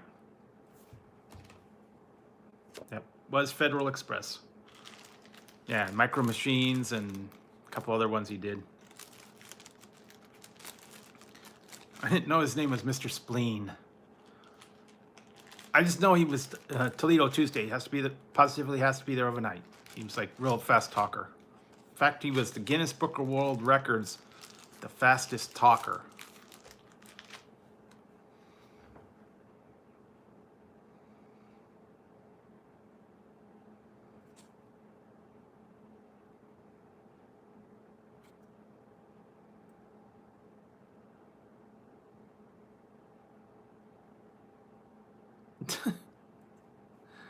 Okay. Remember this one from the 80s? I don't remember this. I don't remember this one at all, but what show had a theme song that noted Gary called me up and asked if I could write his theme song?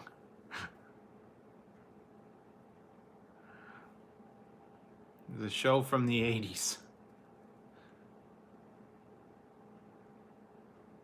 No.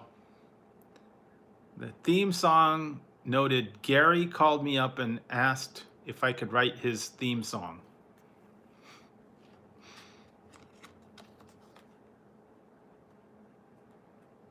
Yep, there you go. Gary Shandling show. That was kind of a giveaway.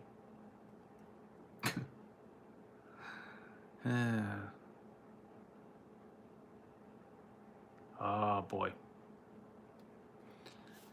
You guys remember the really bad movies from like the 80s? They were kind of like cult classics, or really C-bomb, the C movies or B movies. I don't know what they called them. It says, what former child actress starred in forgettable films like Hell Night, Night Patrol, and Night Force?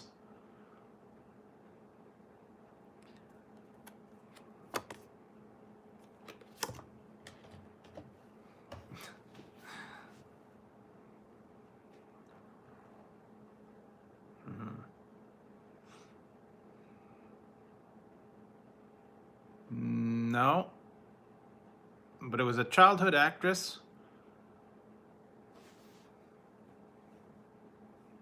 Let's see. Yeah,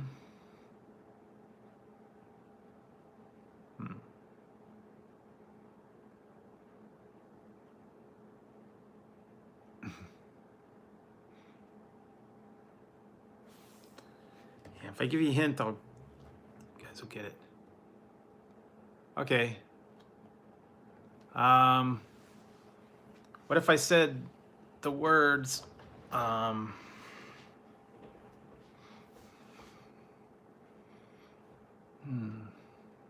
for the young priest. Call for the young priest. We need a priest. We need a priest in here.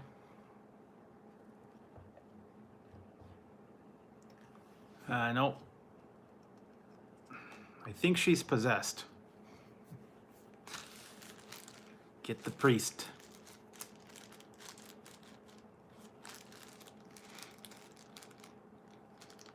Her head's spinning around, and she's spitting out green pea soup. And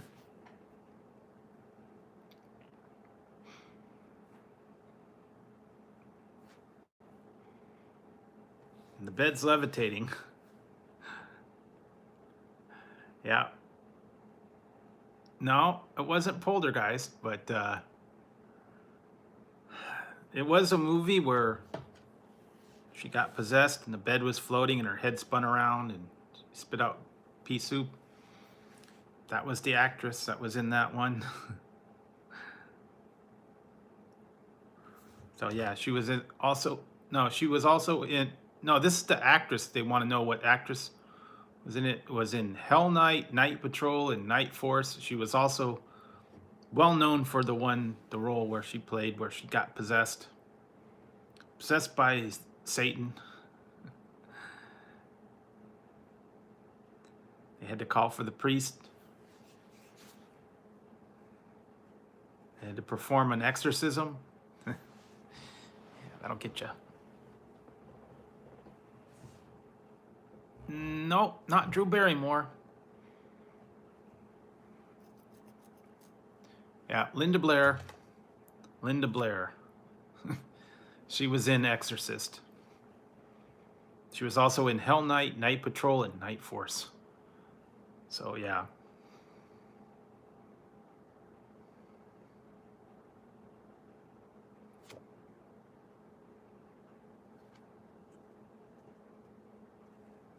I don't remember this one. What hot Aussie band kicked off a year-long Kick tour in 1987?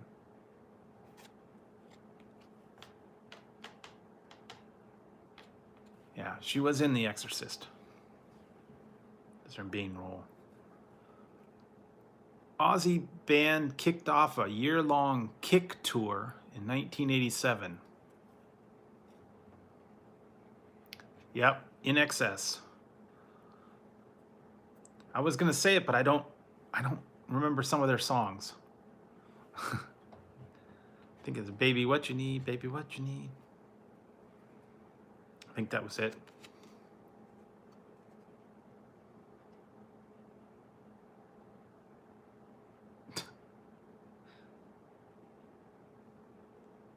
Oh, Devil Inside. Okay, that's one of them. I remember that one. Oh yeah, you did? What did I have? I had back in the 80s, I had the famous ones.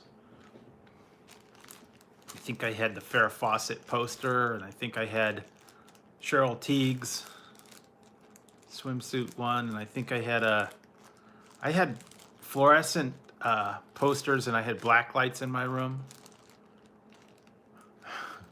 Nah, I don't know if I had a t-shirt. I did have a Charlie's Angels t-shirt back from the 80s, but I had the glow-in-the-dark black light posters and swimsuit ones. Yeah, Farrah. No, I had the one where she was in her famous one in the red bathing suit that sold like millions of copies. Yeah, well, you know what guy wasn't? What guy didn't have that poster? I think every kid, probably had that one. Yeah, she had the hair, the swimsuit, but I had Cheryl Teague's, and I got them at, you know where I got them was at the fair, and you'd go to the carnival and you'd play the game. And it was actually pretty simple. You'd go to the carnival, they had posters on there. You'd pay like, I don't know, it was like 50 cents or $1. You get a dart, you throw a dart at the board, and if it's stuck in the poster, you get the poster. Yep, that's where I got it. The game, all you did was threw the dart and hit the poster, and you got the poster. And it maybe cost them, you know, like a quarter or 10 cents for the poster. And all you had to do was hit it with the dart. Yep, that's how I got it. So yeah, there's like Cheryl Teagues and back all the old days. I think one time I hit the wrong poster and I got like a Spuds MacKenzie poster or something. I don't remember. I don't remember. But yeah, that's how they had it set up there. Hey, Freddie Farmington, how's it going? Yeah, back in the old days, that's what posters were standard. Yep, Cheryl in the pink bikini. That's one. Yep, that's the one I had. Would have been probably from the 80s too, 70s or 80s. Yeah, there you go. Probably about the same time. Yeah.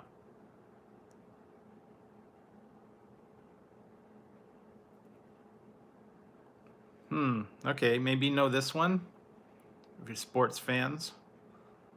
Who married Janet Jones in 1988 in what was dubbed Canada's royal wedding?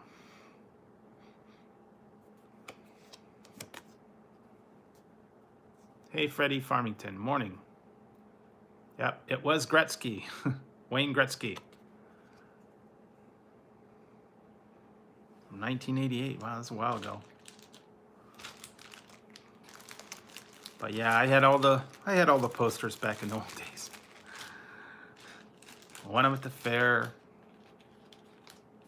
I had black lights. I had a red flicker light. Had a water bed.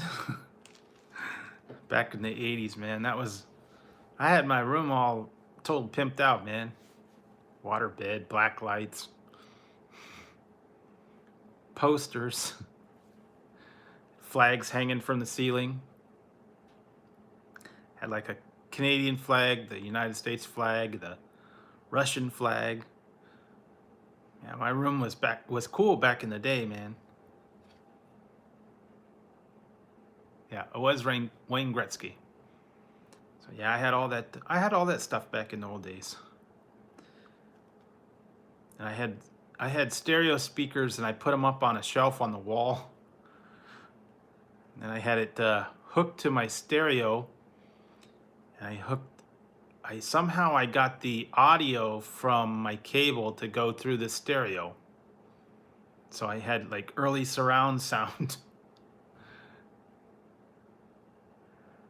Well, if you watch the classic Candy Corner, you could see pictures of me back from the 80s when I was little. It's at the beginning of there, so I guess that's about as close as you'll get. Oh, really? The Firm. That's interesting.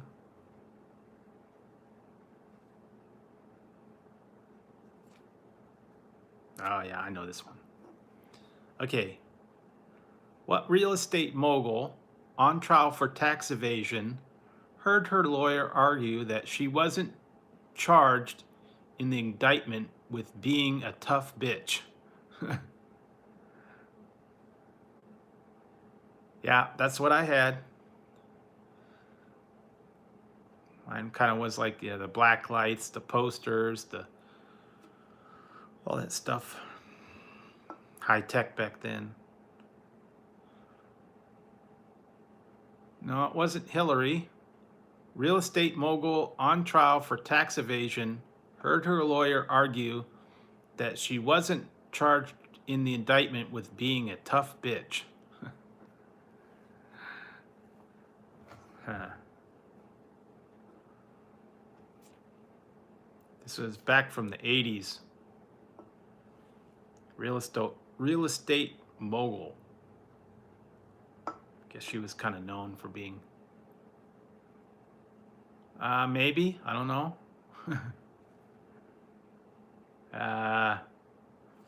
Wow. I could give you a hint and let you know that she shares a name with George Jefferson. Her last name is the same as George Jefferson actor's name.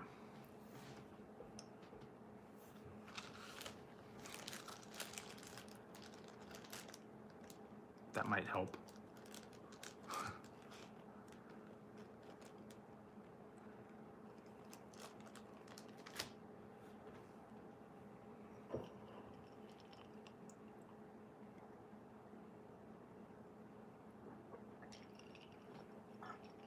Okay.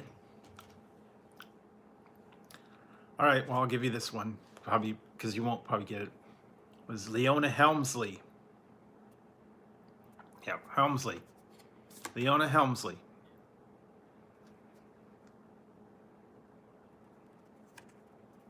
Yeah, Sherman Helmsley was George Jefferson, so they shared the same last name.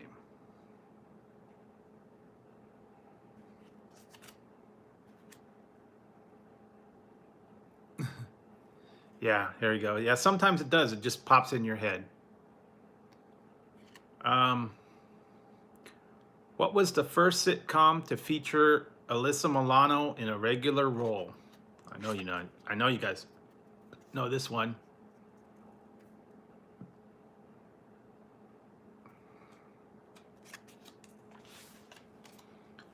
Alyssa Milano in the regular show. Yeah, there you go.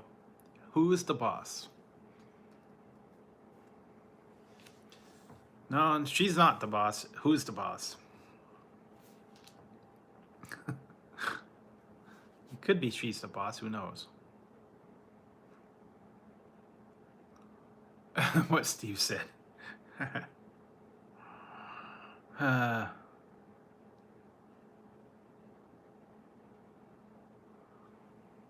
you gotta remember this one. This is a flashback. That's okay. Maybe you know this one.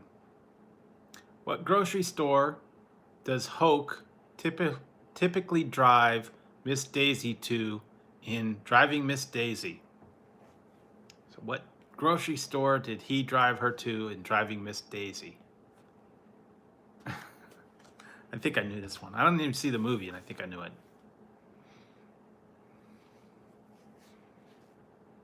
Yeah, there you go. Piggly Wiggly. No, it wasn't Walmart. It was the Piggly Wiggly. Piggly Wiggly.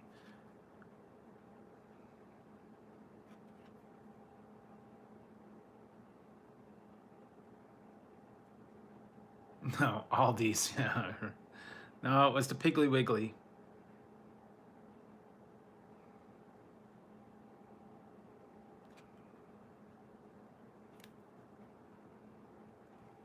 Okay, who had been coaching the same NFL team for 29 seasons when he was abruptly fired in 1989? The same NFL team for 29 seasons when he was abruptly fired in 1989.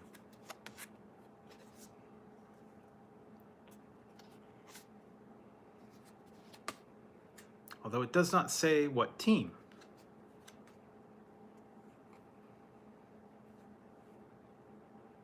It just says the same team.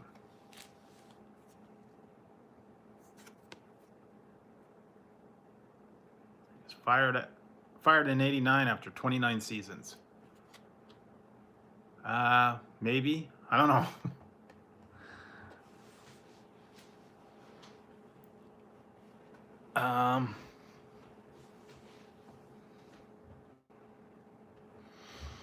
I can give you a hint that his last name sounds like doing the wash. To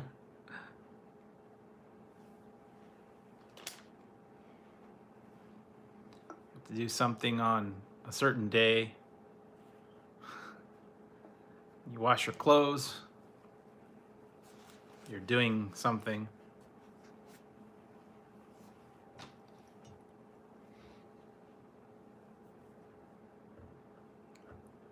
Yep, Tom Landry. Or Tom Laundry. Tom Landry. Yeah. Tom Laundry.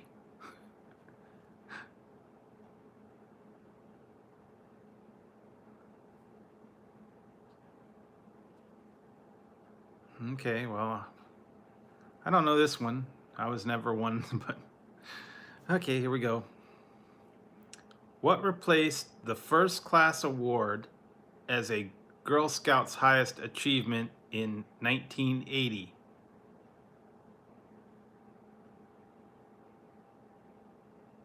So apparently it was the first class award, and then it was changed to something else in 1980. If you're a Girl Scout, I don't know. My sister was a brownie, but I don't think she was a. I don't think she ever did Girl Scout. Yeah, exactly. That's what my sister was, a brownie. I had to help her sell cookies one time, but I don't remember the awards. I don't think she was in it very long.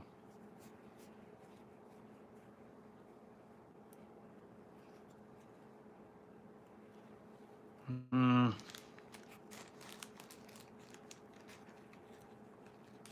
I'll give you guys a yeah, no. I'll give you a hint. It's also a metal. It's a color of. It's a type of metal.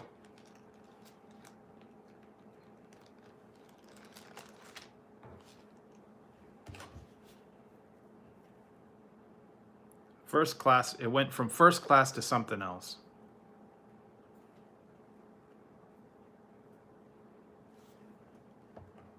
It's also a type of record. Yeah, there you go. Gold award. That would have been fairly simple. Apparently it was no longer called first class, it was called gold award. I don't know why they changed it. I don't know what it was. I just know that's what they called it. Okay. Couple more.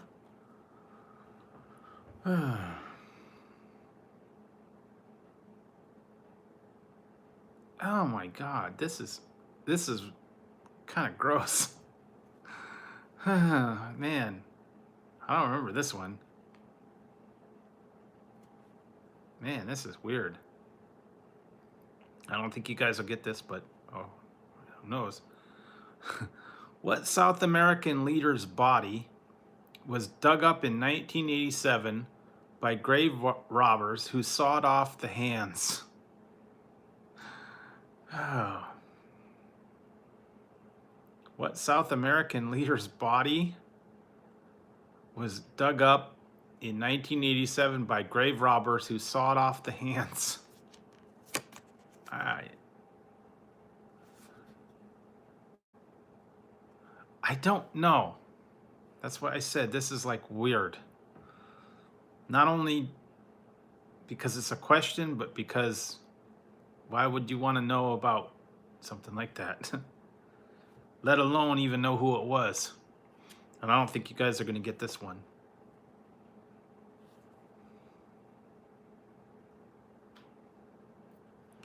I think I'll throw this one out. It's too weird. Apparently they dug up, his name was Juan Perón. Yeah, there you go. You got it. Juan Perón. I don't know why they would have done that, but that's strange. Oh, you know what? I knew this. I knew this because I knew. Okay. What future talk show host helped pen the theme song for The Facts of Life?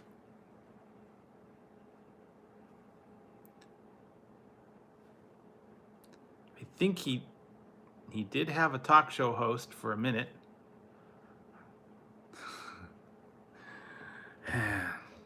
Bonus question, bonus points if you know the name of the talk show.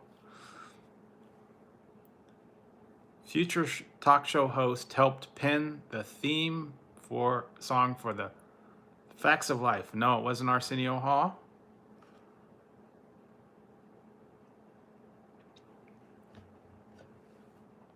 And I think it was because his wife was the one that actually wrote the song. Okay.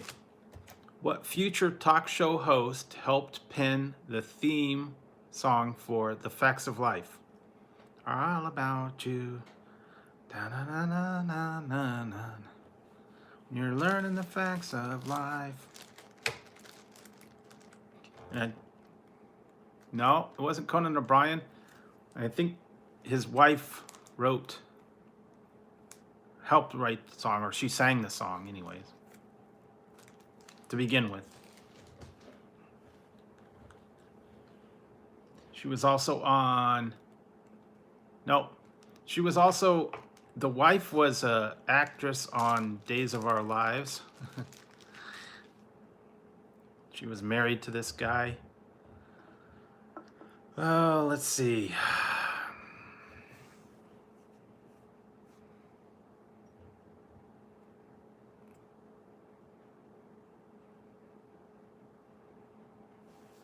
Give you guys a hint. Let's see.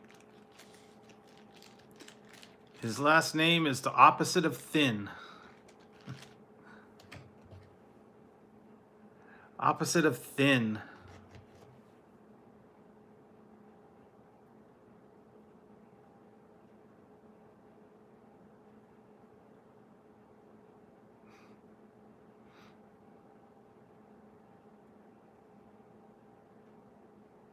No.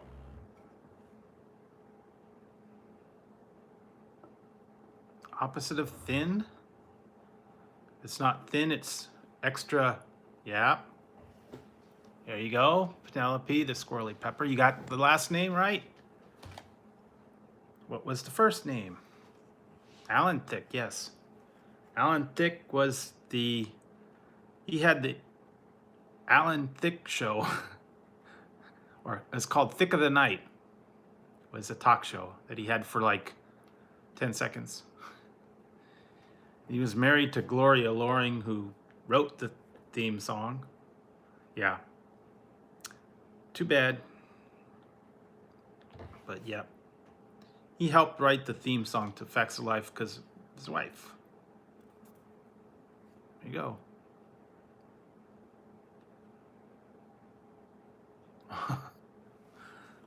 Okay, here we go. Here's a good one. What movie had a synthetic named Bishop? Note, I prefer the term artificial person myself.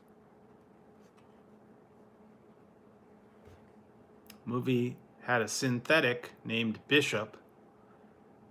Note, I prefer this term artificial person myself.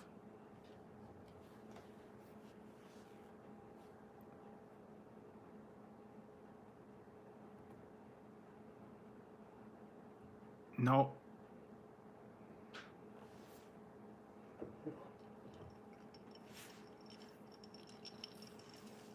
I guess they called him a synthetic in there. I don't know, maybe they...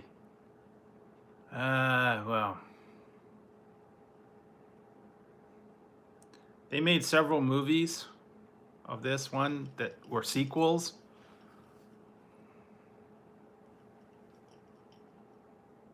No, not iRobot. Let's see. Give you guys a hint.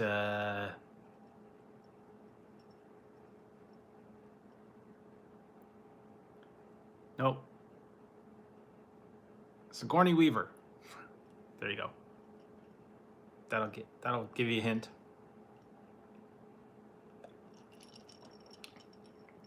Sigourney Weaver.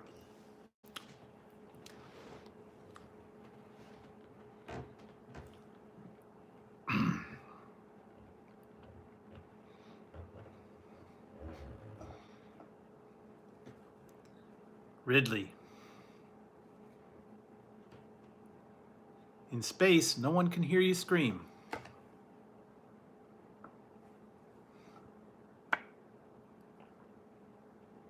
Yes, Sigourney Weaver, but what was the movie? What was the movie? No, it was Alien. Oh no, Aliens. Aliens.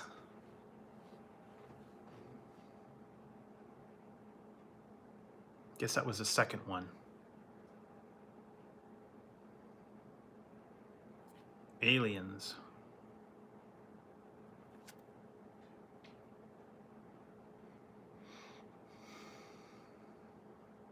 Okay. Yeah, Aliens. There you go. Okay. This one's a good one. I think if I can try to do my best on this one. Okay. What police hit began, young teacher, the subject of schoolgirl fantasy?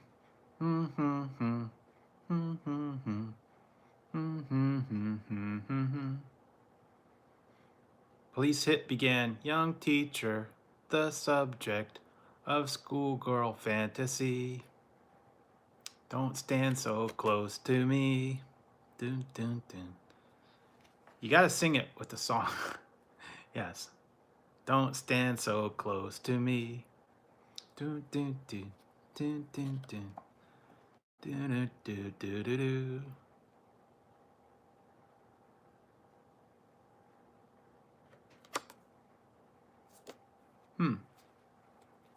Yeah, it was Don't Stand So Close to Me. Don't stand so close to me. Yeah, that one was a good one. Actually, most of the police songs were pretty good. I like the one with all the candlesticks. It was knocking them down.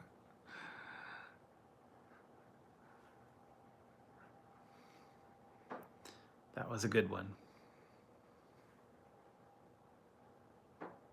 I have to remember that song.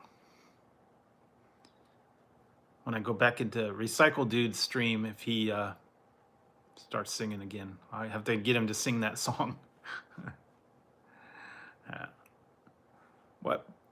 What brand of trucks was made in Mound, Minnesota for 46 years before a move to El Paso? Brand of trucks was made in Mound, Minnesota for 46 years before a move to El Paso.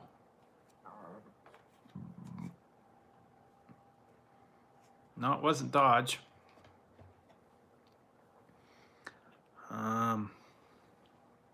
Brand of trucks, but no. I'll give you guys a hint. Yellow. Yellow trucks. Tough.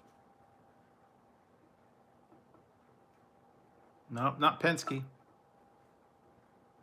They're yellow, they're tough.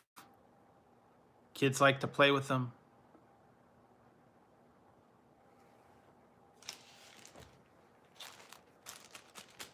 Probably had one when you were a little kid. Yep, Tonka. Yeah, Tonka. Apparently they were. Yeah, there you go. Made in Mound, Minnesota for 46 years before they moved to El Paso. Tonka trucks. I think I had a dump truck. Tonka dump truck. Those were cool toys too.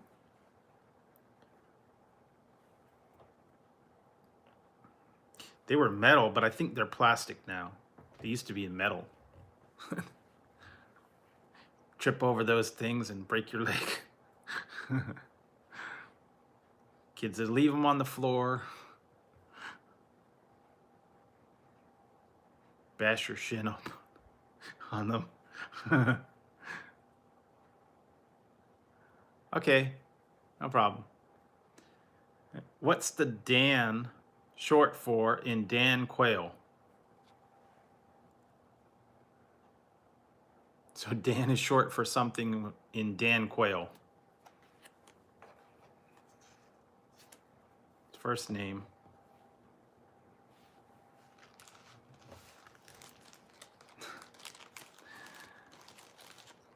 No, not Daniel. Kind of a weird name. No, not D'Antonio.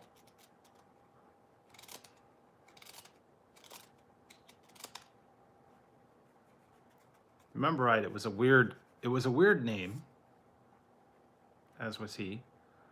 Give you guys a hint. Comes after 3 or third. No, it comes after 3 or third.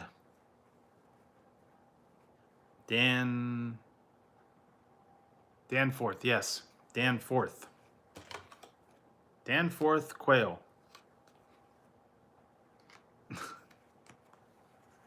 Yeah, thought that was a strange name, but okay.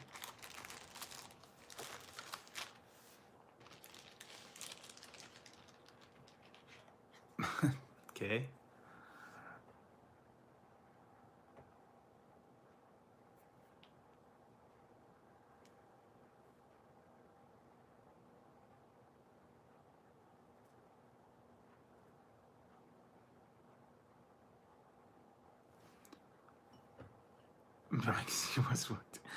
Yeah. So, what actor adopted the pen name Matt Harris to write episodes of In the Heat of the Night? That was actually a good series. Huh? In the Heat of the Night.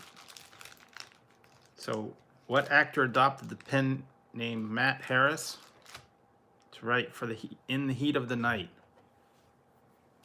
I didn't know he wrote it.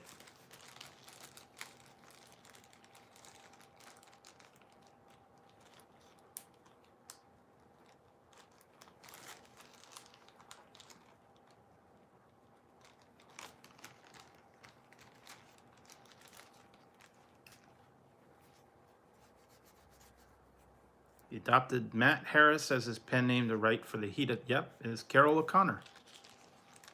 I didn't know he wrote them. They did? Okay, I didn't know that one. Still of the Night. But In the Heat of the Night was Carol O'Connor. I thought he just acted in. I didn't know he wrote them. I still think of him as Archie. Won't get that out of my head. I'll always think of him as Archie. Jeez, eat it. No, he wrote TV shows in the heat of the night. He wrote the scripts for it. He was like the producer, but jeez, eat it. Such a meathead.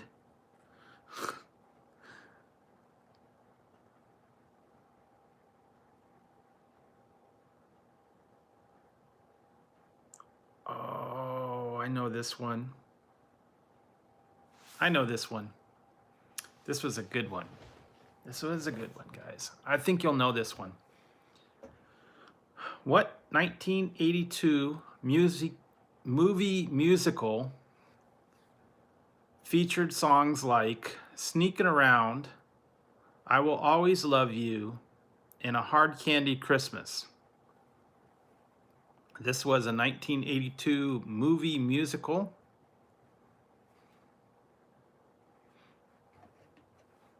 I love that movie.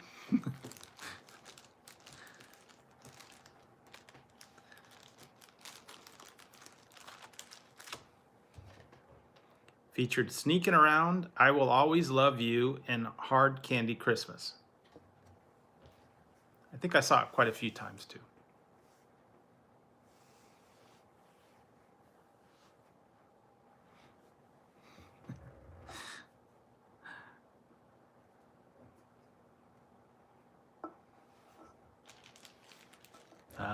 Wow.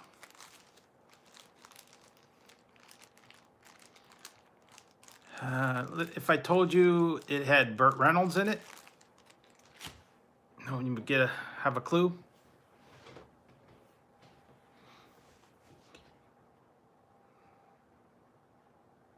No. Burt Reynolds was in it. And the original singer of the songs was in it as well. Because I Will Always Love You was not Whitney Houston's song. It wasn't National Lampoon. 82 movie musical. Starring Burt Reynolds, Dolly Parton.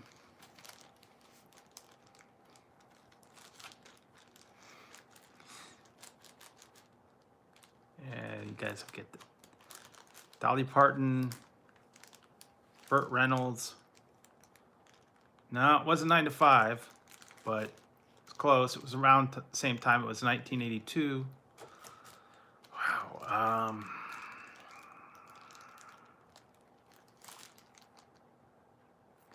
No, it was not a Christmas movie. 82 musical movie.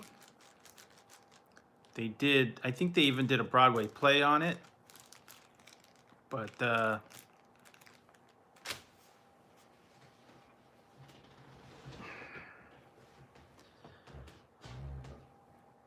wow. Had Jim Nabors in it too. See, Jim Nabors, Burt Reynolds.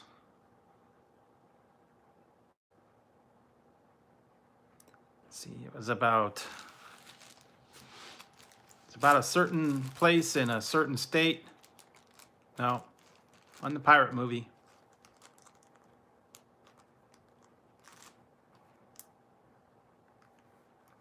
Certain place in a certain state that was illegal.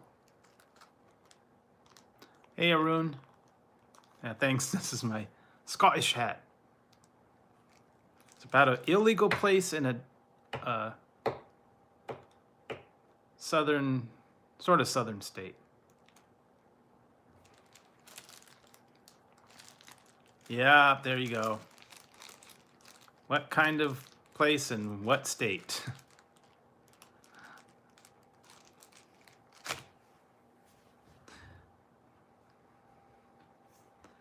It was the best something in somewhere. Dolly Parton sang the songs.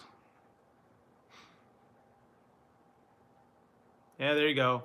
Best little whorehouse in Texas. She sang the Sneaking Around, I Will Always Love You, and Hard Candy Christmas. So she sang those in Best Little Whorehouse in Texas. Oh, really? Yeah, I don't know.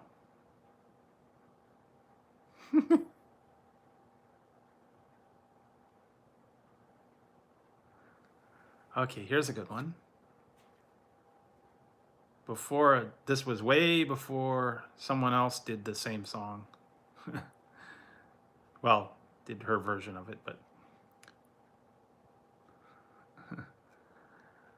what Lionel Richie #1 kept asking, is it me you're looking for? Da, da, na, na, na. Lionel Richie #1 kept asking, is it me you're looking for?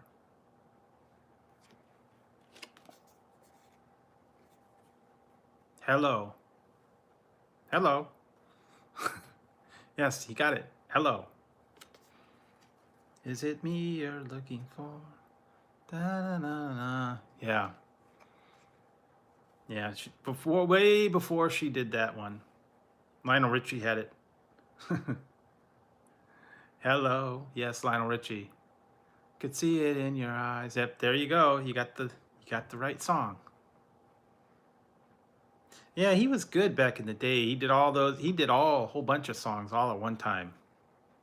They were all big hits. Hello, Dancing on the Ceiling, All Night Long, all those things.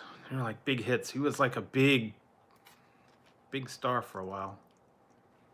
Not as popular anymore. Yeah, I do too. I like I have to go back and I think have like his greatest hits album. Yeah, he does. Must like Lionel.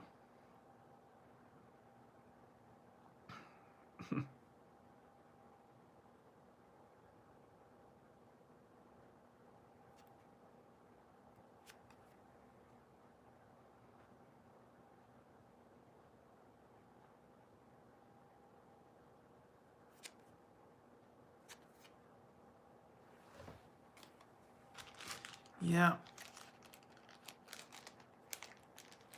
Yeah, he was good back in the day, and he had all his hits and videos. Back when MTV played music, not teen stuff and dating games and all that, whatever they play now. I don't know, crap. I don't even watch it.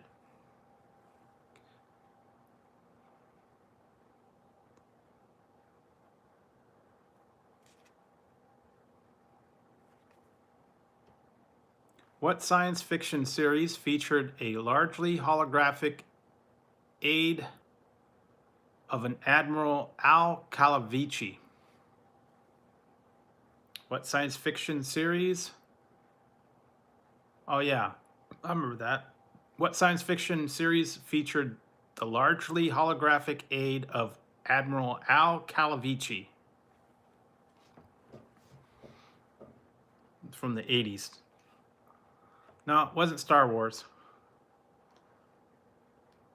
It was a TV series from the 80s. Holographic aid of Admiral Al Calavici. And only one person could see him.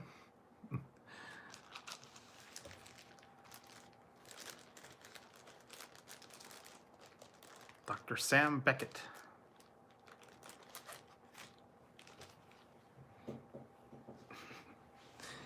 I know you guys will know that one.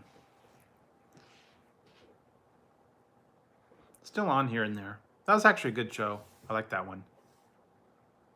No, not the Alien. Not to Back to the Future. It was a series on TV. Admiral Al Calavici was a hologram.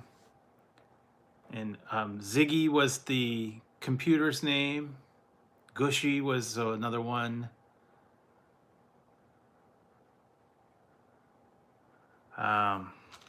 Sam Beckett.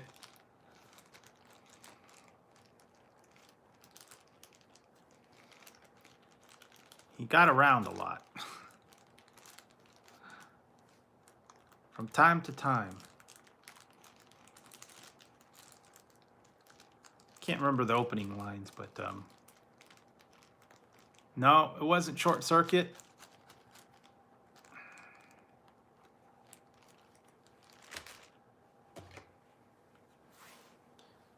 Something frogs do.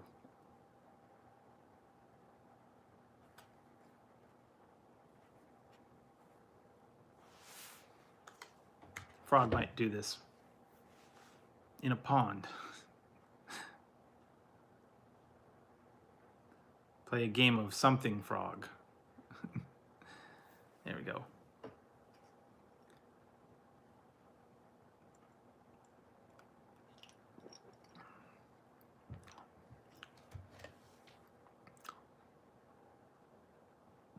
The hologram owl, Dr. Sam Beckett.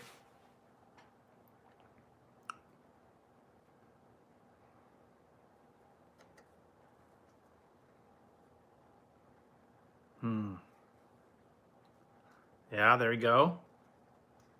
Second part to it.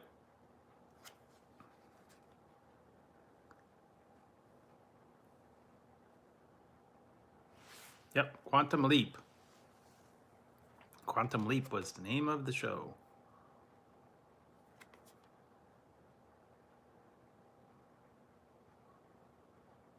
Oh, Gem TV. I don't know about that one.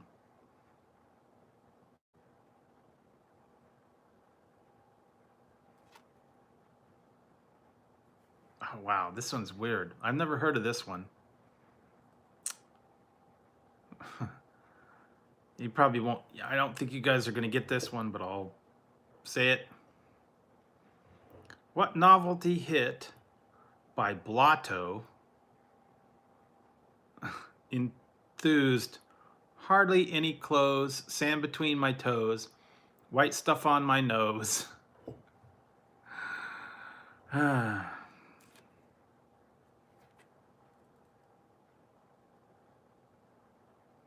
What novelty hit by Blotto enthused? Hardly any clothes, sand between my toes, white stuff on my nose. It's the name of a song, not a male or female.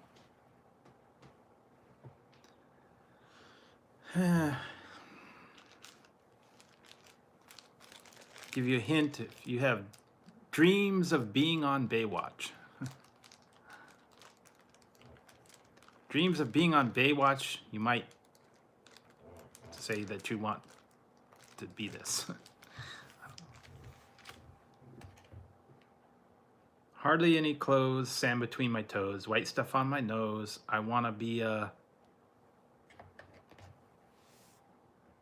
Yeah, there you go. I kind of gave that one to you. That was kind of weird. I want to be a lifeguard. Kind of remember that song. I don't remember too much about it.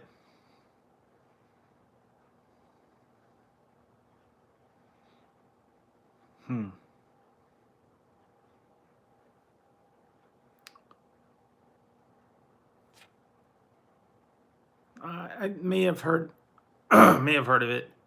What beer brand introduced the masses to cold filtering in 1986? Cold filtering to a certain type of beer.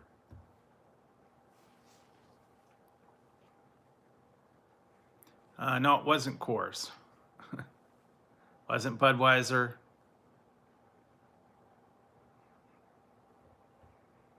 It wasn't. I'll give you another hint. It wasn't Michelob. Yeah, Miller. I'll take it. Miller Genuine Draft. Cold filtering. Miller Genuine Draft.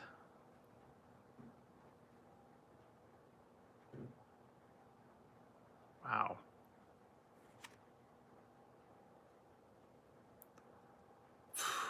I don't think you guys are going to get this one.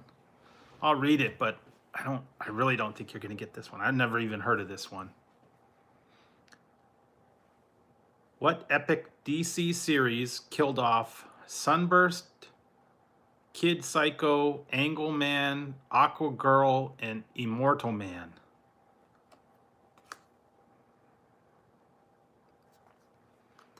I've never heard of these. I've never heard of these people. I've never heard of this series.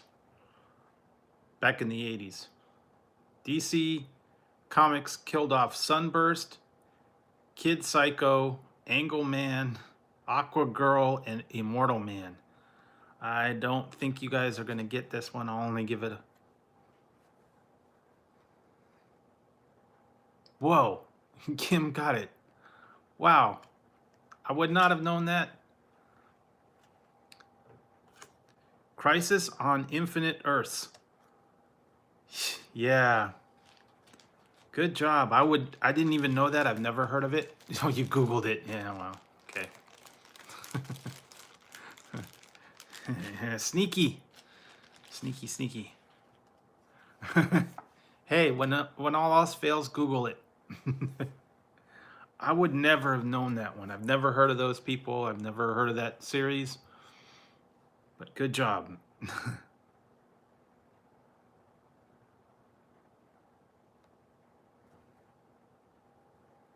Ooh, okay. I wonder if Kim knows this one. I think he might have had something to do with it, but we'll never know. So, what organ did the bullet that hit Ronald Reagan end up in? Back in 1980, he was assassination attempt. I think it was Kim. Maybe he was there. I don't know. What organ did the bullet that hit Ronald Reagan end up in? maybe. Maybe it was a relative. I don't know. But he got hit somewhere. Yeah. Ended up in his lung.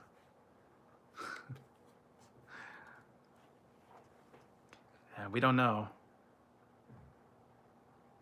Oh, wow. Here's a follow-up question. Okay, guys. Speaking of that, they must have done this on purpose. Yeah, end up in his lung. Okay, I remember this too because it happened right after the whole bullet incident. This is what series briefly changed its lead character's name from Ralph Hinckley to Ralph Hanley following the shooting of Ronald Reagan. They switched it from Ralph Hinckley to Ralph Hanley, and then they changed it back again later. Go figure. Believe it or not, they changed it from Ralph Hinckley to Ralph Hanley.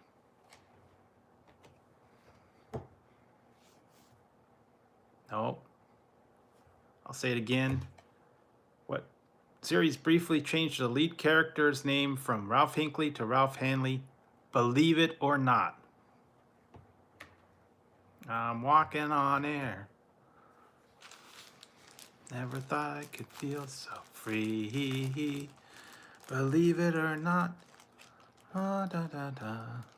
Who could it be? Believe it or not, it's just me. Well, that was the gunman. That's why they changed the guy's name from Ralph Hinckley to Ralph Hanley. Believe it or not. I'm walking on air. Never thought I could feel so free. Who could it be? It's the greatest American hero and me. Yep, that's who it was. Greatest American Hero. They changed the name from Ralph Hinckley to Ralph Hanley after Hinckley shot Reagan. That's still on now. I'm watching that. It's on the weekends. Greatest American Hero. It's like the one big hit.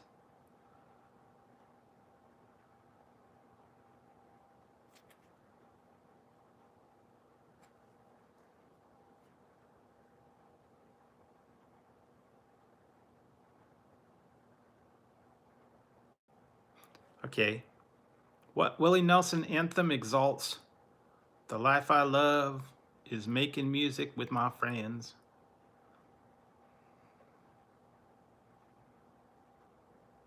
Yeah. I've seen the Love Boat's on again too on a different one. What Willie Nelson anthem exalts? The life I love is making music with my friends.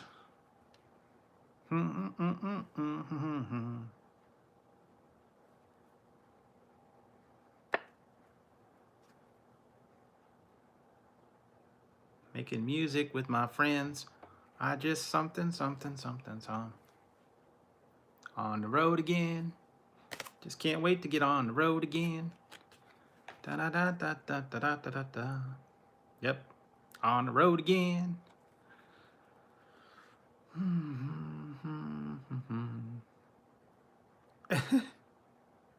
Wow. This one's weird. Never heard of this one. What legendary football coach who said he'd probably croak in a week if he quit coaching died a month after his 1983 retirement? I don't know. I don't know this dude. I don't know if you guys will know, but probably won't. No, not Woody Hayes. Yeah, I don't think you guys are going to know this one. I've never heard of this guy. But it was 83. Guy's name was Bear Bryant. I don't know who that was. Bear Bryant.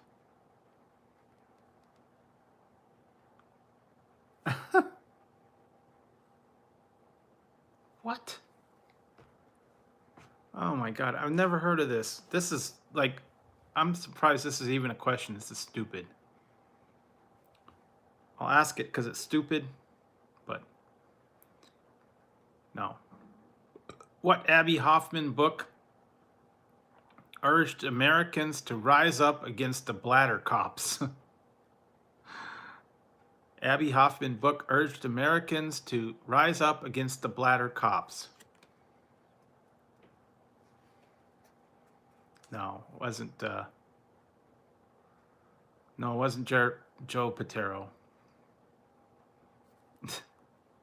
Abby Hoffman book urged Americans to rise up against the bladder cops. I don't think you're gonna get this one either. Where did they get these questions from? I don't know. There was actually a book with this name. Don't know if it sold anything. Well, that's close. There was another book that was urged them to rise up against the bladder cops. It's kind of along the same lines. It was called. You ready for this one? Steal This Urine Test. That was the name of a book. Steal This Urine Test. I don't know. And why she wanted to write a book called Steal This Urine Test, I don't know.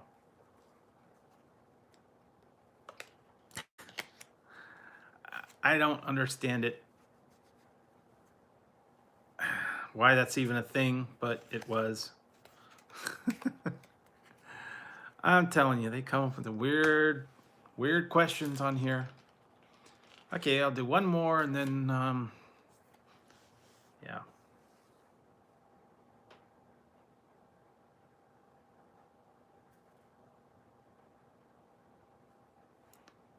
Okay, what sitcom featured heavily pocked?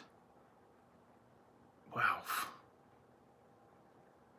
Heavily pocket protected. Wow. Say this again. Start over.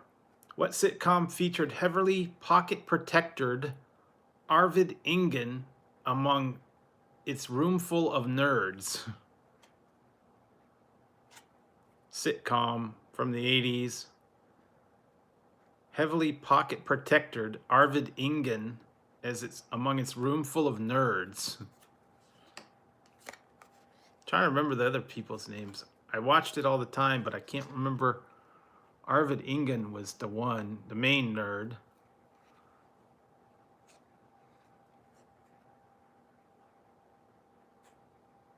It was a sitcom. I can tell you that it was actually had two teachers that were the main ones. The first one was no, it wasn't called. No, the first one was Howard Hessman, and then Billy Connolly took over.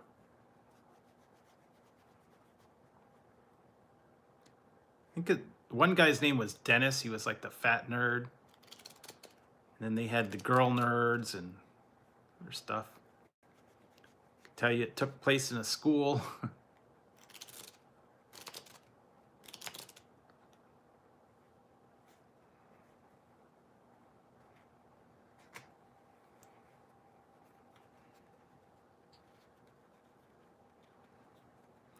I'll give you a hint. No. I'll give you a hint. If you're really smart, they tell you to go here. You go to the something in school.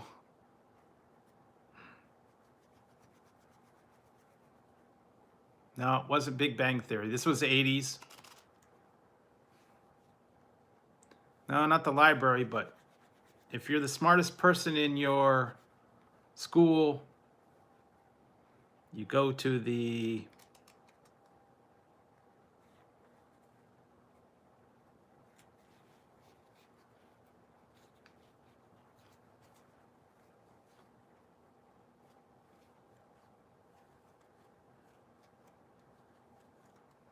Yep, head of the class. Huh. Yeah, you go to the head of the class. That was the name of it. They have it on occasionally.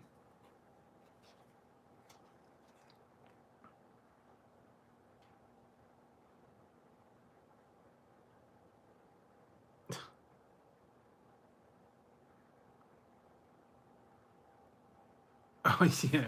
Wow. Okay.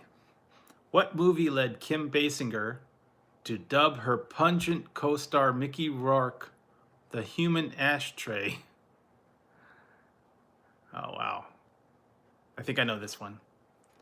Movie led Kim Basinger to dub her pungent co-star Mickey Rourke the human ashtray. The movie back from the 80s that she was in with Mickey Rourke, Kim Basinger. It was like a big... Yeah, I was going to say it. It's the... Yeah. 9.5 weeks. Then they had another one called Another 9.5 Weeks, but I don't think it was as popular.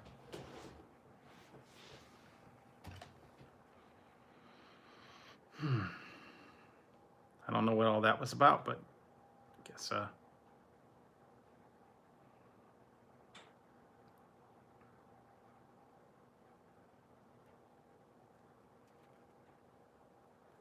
wow, this is weird. Never heard this.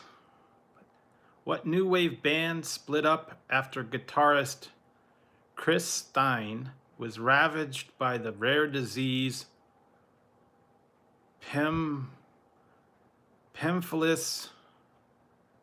vulgaris? Yeah, it was 9.5 weeks. I know you guys are probably on a delay, but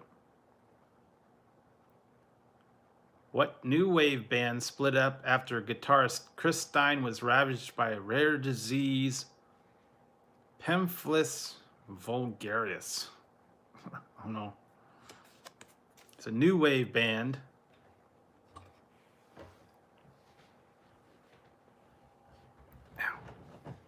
Sorry guys, I'm getting comfortable here. This chair's getting hard. No, it wasn't Journey. It was a new wave band.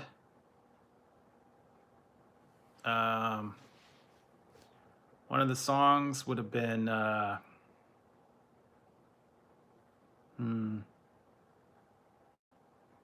Rapture,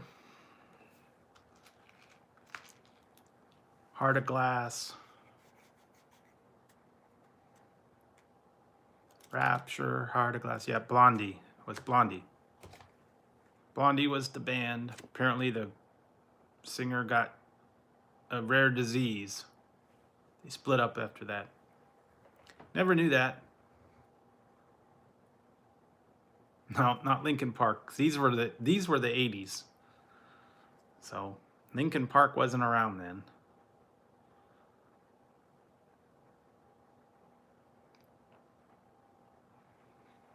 So this is from the 80s again. What team did the Washington Redskins beat to win their first Super Bowl? I think I remember this one. Sorta. Washington Redskins won to win their first Super Bowl back from the 80s. No, it was not Miami Dolphins.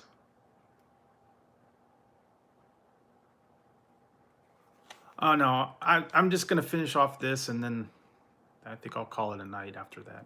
Wasn't the Miami Dolphin, or no, it wasn't. I'm sorry, it was the Miami Dolphins. I'm sorry. I misread that. I thought it was the Miami Dolphins. I was thinking I read something different. But yeah, they beat the Miami Dolphins.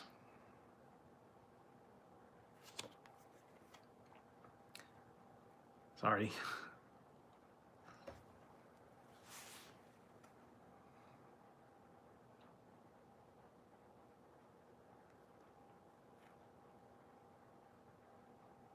Yeah.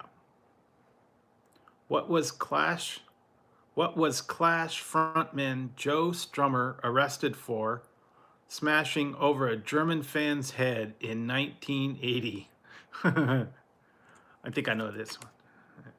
Yeah, well, apparently that they were famous for doing that. Clash frontman Drewsfoodreviews arrested for smashing over a German fan's head in 1980.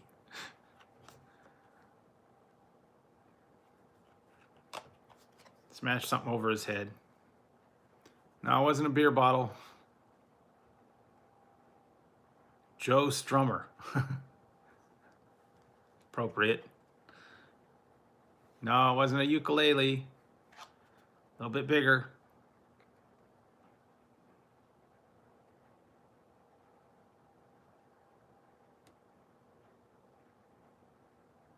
Oh, come on. What would a band smash over somebody's head? Yes, a guitar. Smashed a guitar over somebody's head. Weren't they the ones that always smashed guitars at the end of their show? El Kabong, yeah. There you go. El Kabong and his kabonger. Remember that? Kabong. El Kabong and his kabonger. Yes, Quickstraw. Quickstraw. I think you need a new guitar. You need a new kabonger. Quickstraw.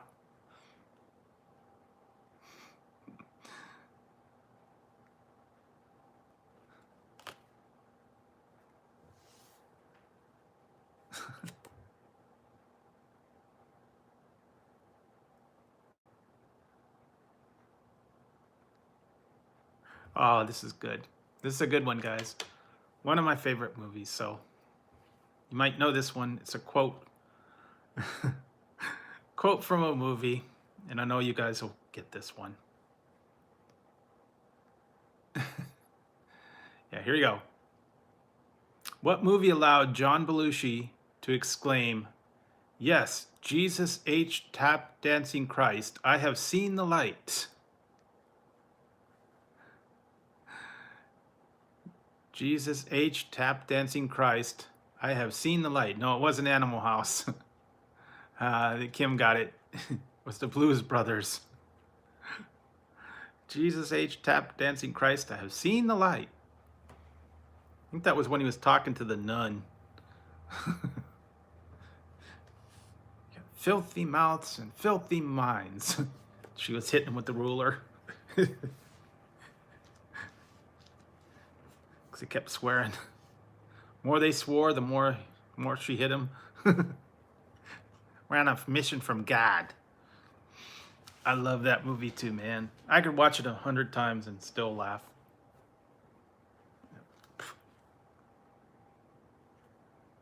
His hair is getting my mouth. Yeah. And the nun floated over the stairs. Yeah, that was a good one.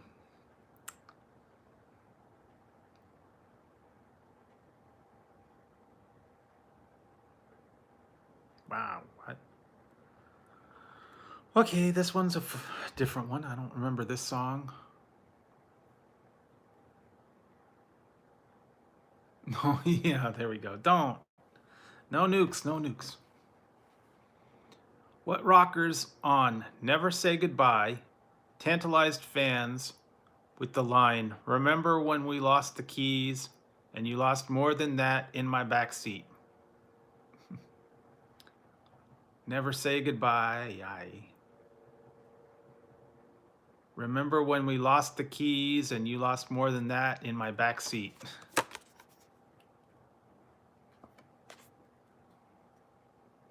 Never say goodbye.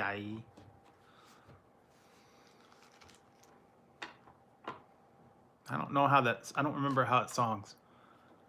No, not the IRA. No, not Carrie Harry. Not Heart. Think Hair.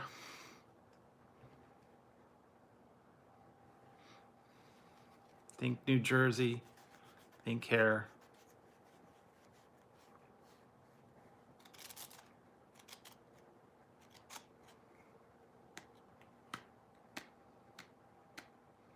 Never Say Goodbye was one of the songs. No, it wasn't Poison.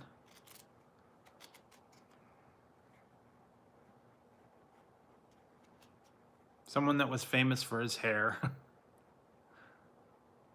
Yeah, there you go. John Bon Jovi. Bon Jovi's Never Say Goodbye.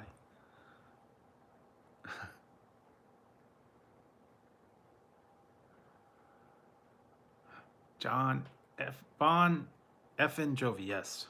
Bon Jovi.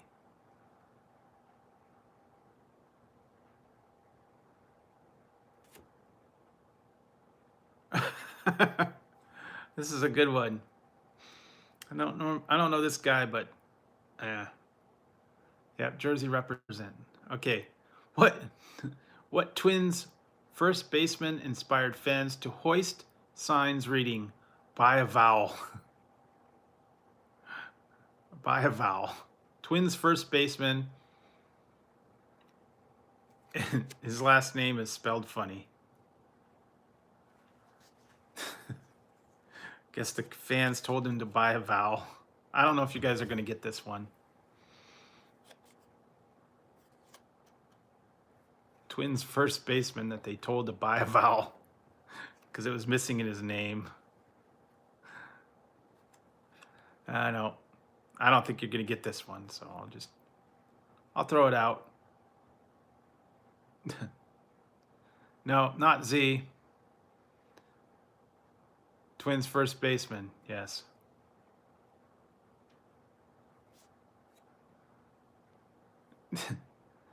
Okay, I'll just throw this one out. His name is spelled, it's Kent, H-R-B-E-K. Herbeck. And I guess they told him to buy a vowel because there's no vowels at the beginning. H-R-B-E-K. Herbeck. He wanted to buy a vowel. No, not Danny Lovato.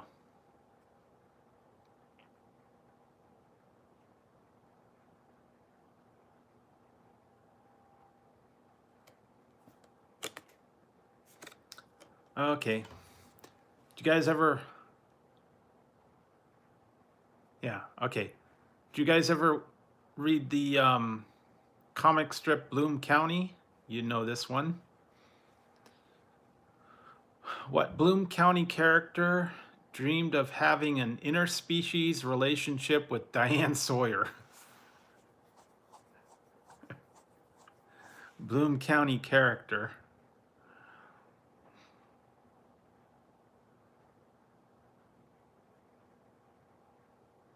There's only a couple of them. I think he was a cat. I think it was a cat.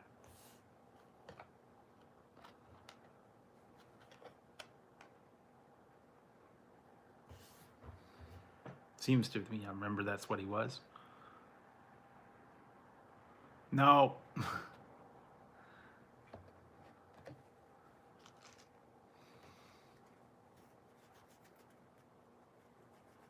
No, not Garfield. It's Bloom County. I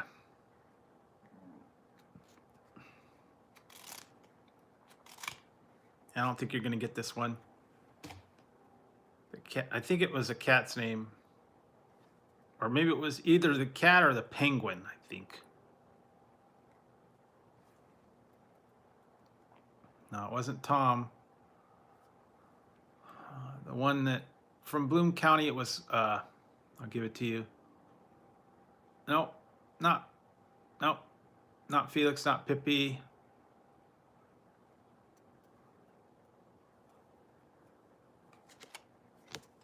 Character's name was Opus. I think that was the penguin. I don't know. It's either penguin or the cat. It's been so long since I read that comic strip, so it was Opus from Bloom County. I don't remember too much about it. But anyway, I think I'm trivia'd out for tonight after all that stuff, so yeah, I think I'm gonna put the trivia away for tonight. think you guys are kind of triviaed out too.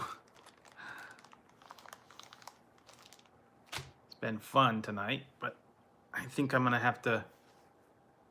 Yeah, I think I'm gonna have to call it. I think my energy drink is wearing off, and I have to get some sleep. But thanks, guys, for hanging out tonight. I know, Ray, but it's late here. It's almost 4 o'clock, and I think I'm gonna get some rest. And like I said, thanks everybody for hanging out tonight. And I still got quite a few cards left, so this will keep me busy for a while. And then I'll have to try and order that food trivia. And whenever I get that, we could play some of those ones. So thanks, guys, for hanging out tonight, and I hope everybody has a good weekend if I don't see you before the end of the weekend. So thanks a lot, guys, and I'm gonna wrap it up and head to bed. All right, see you guys later. Have a good one.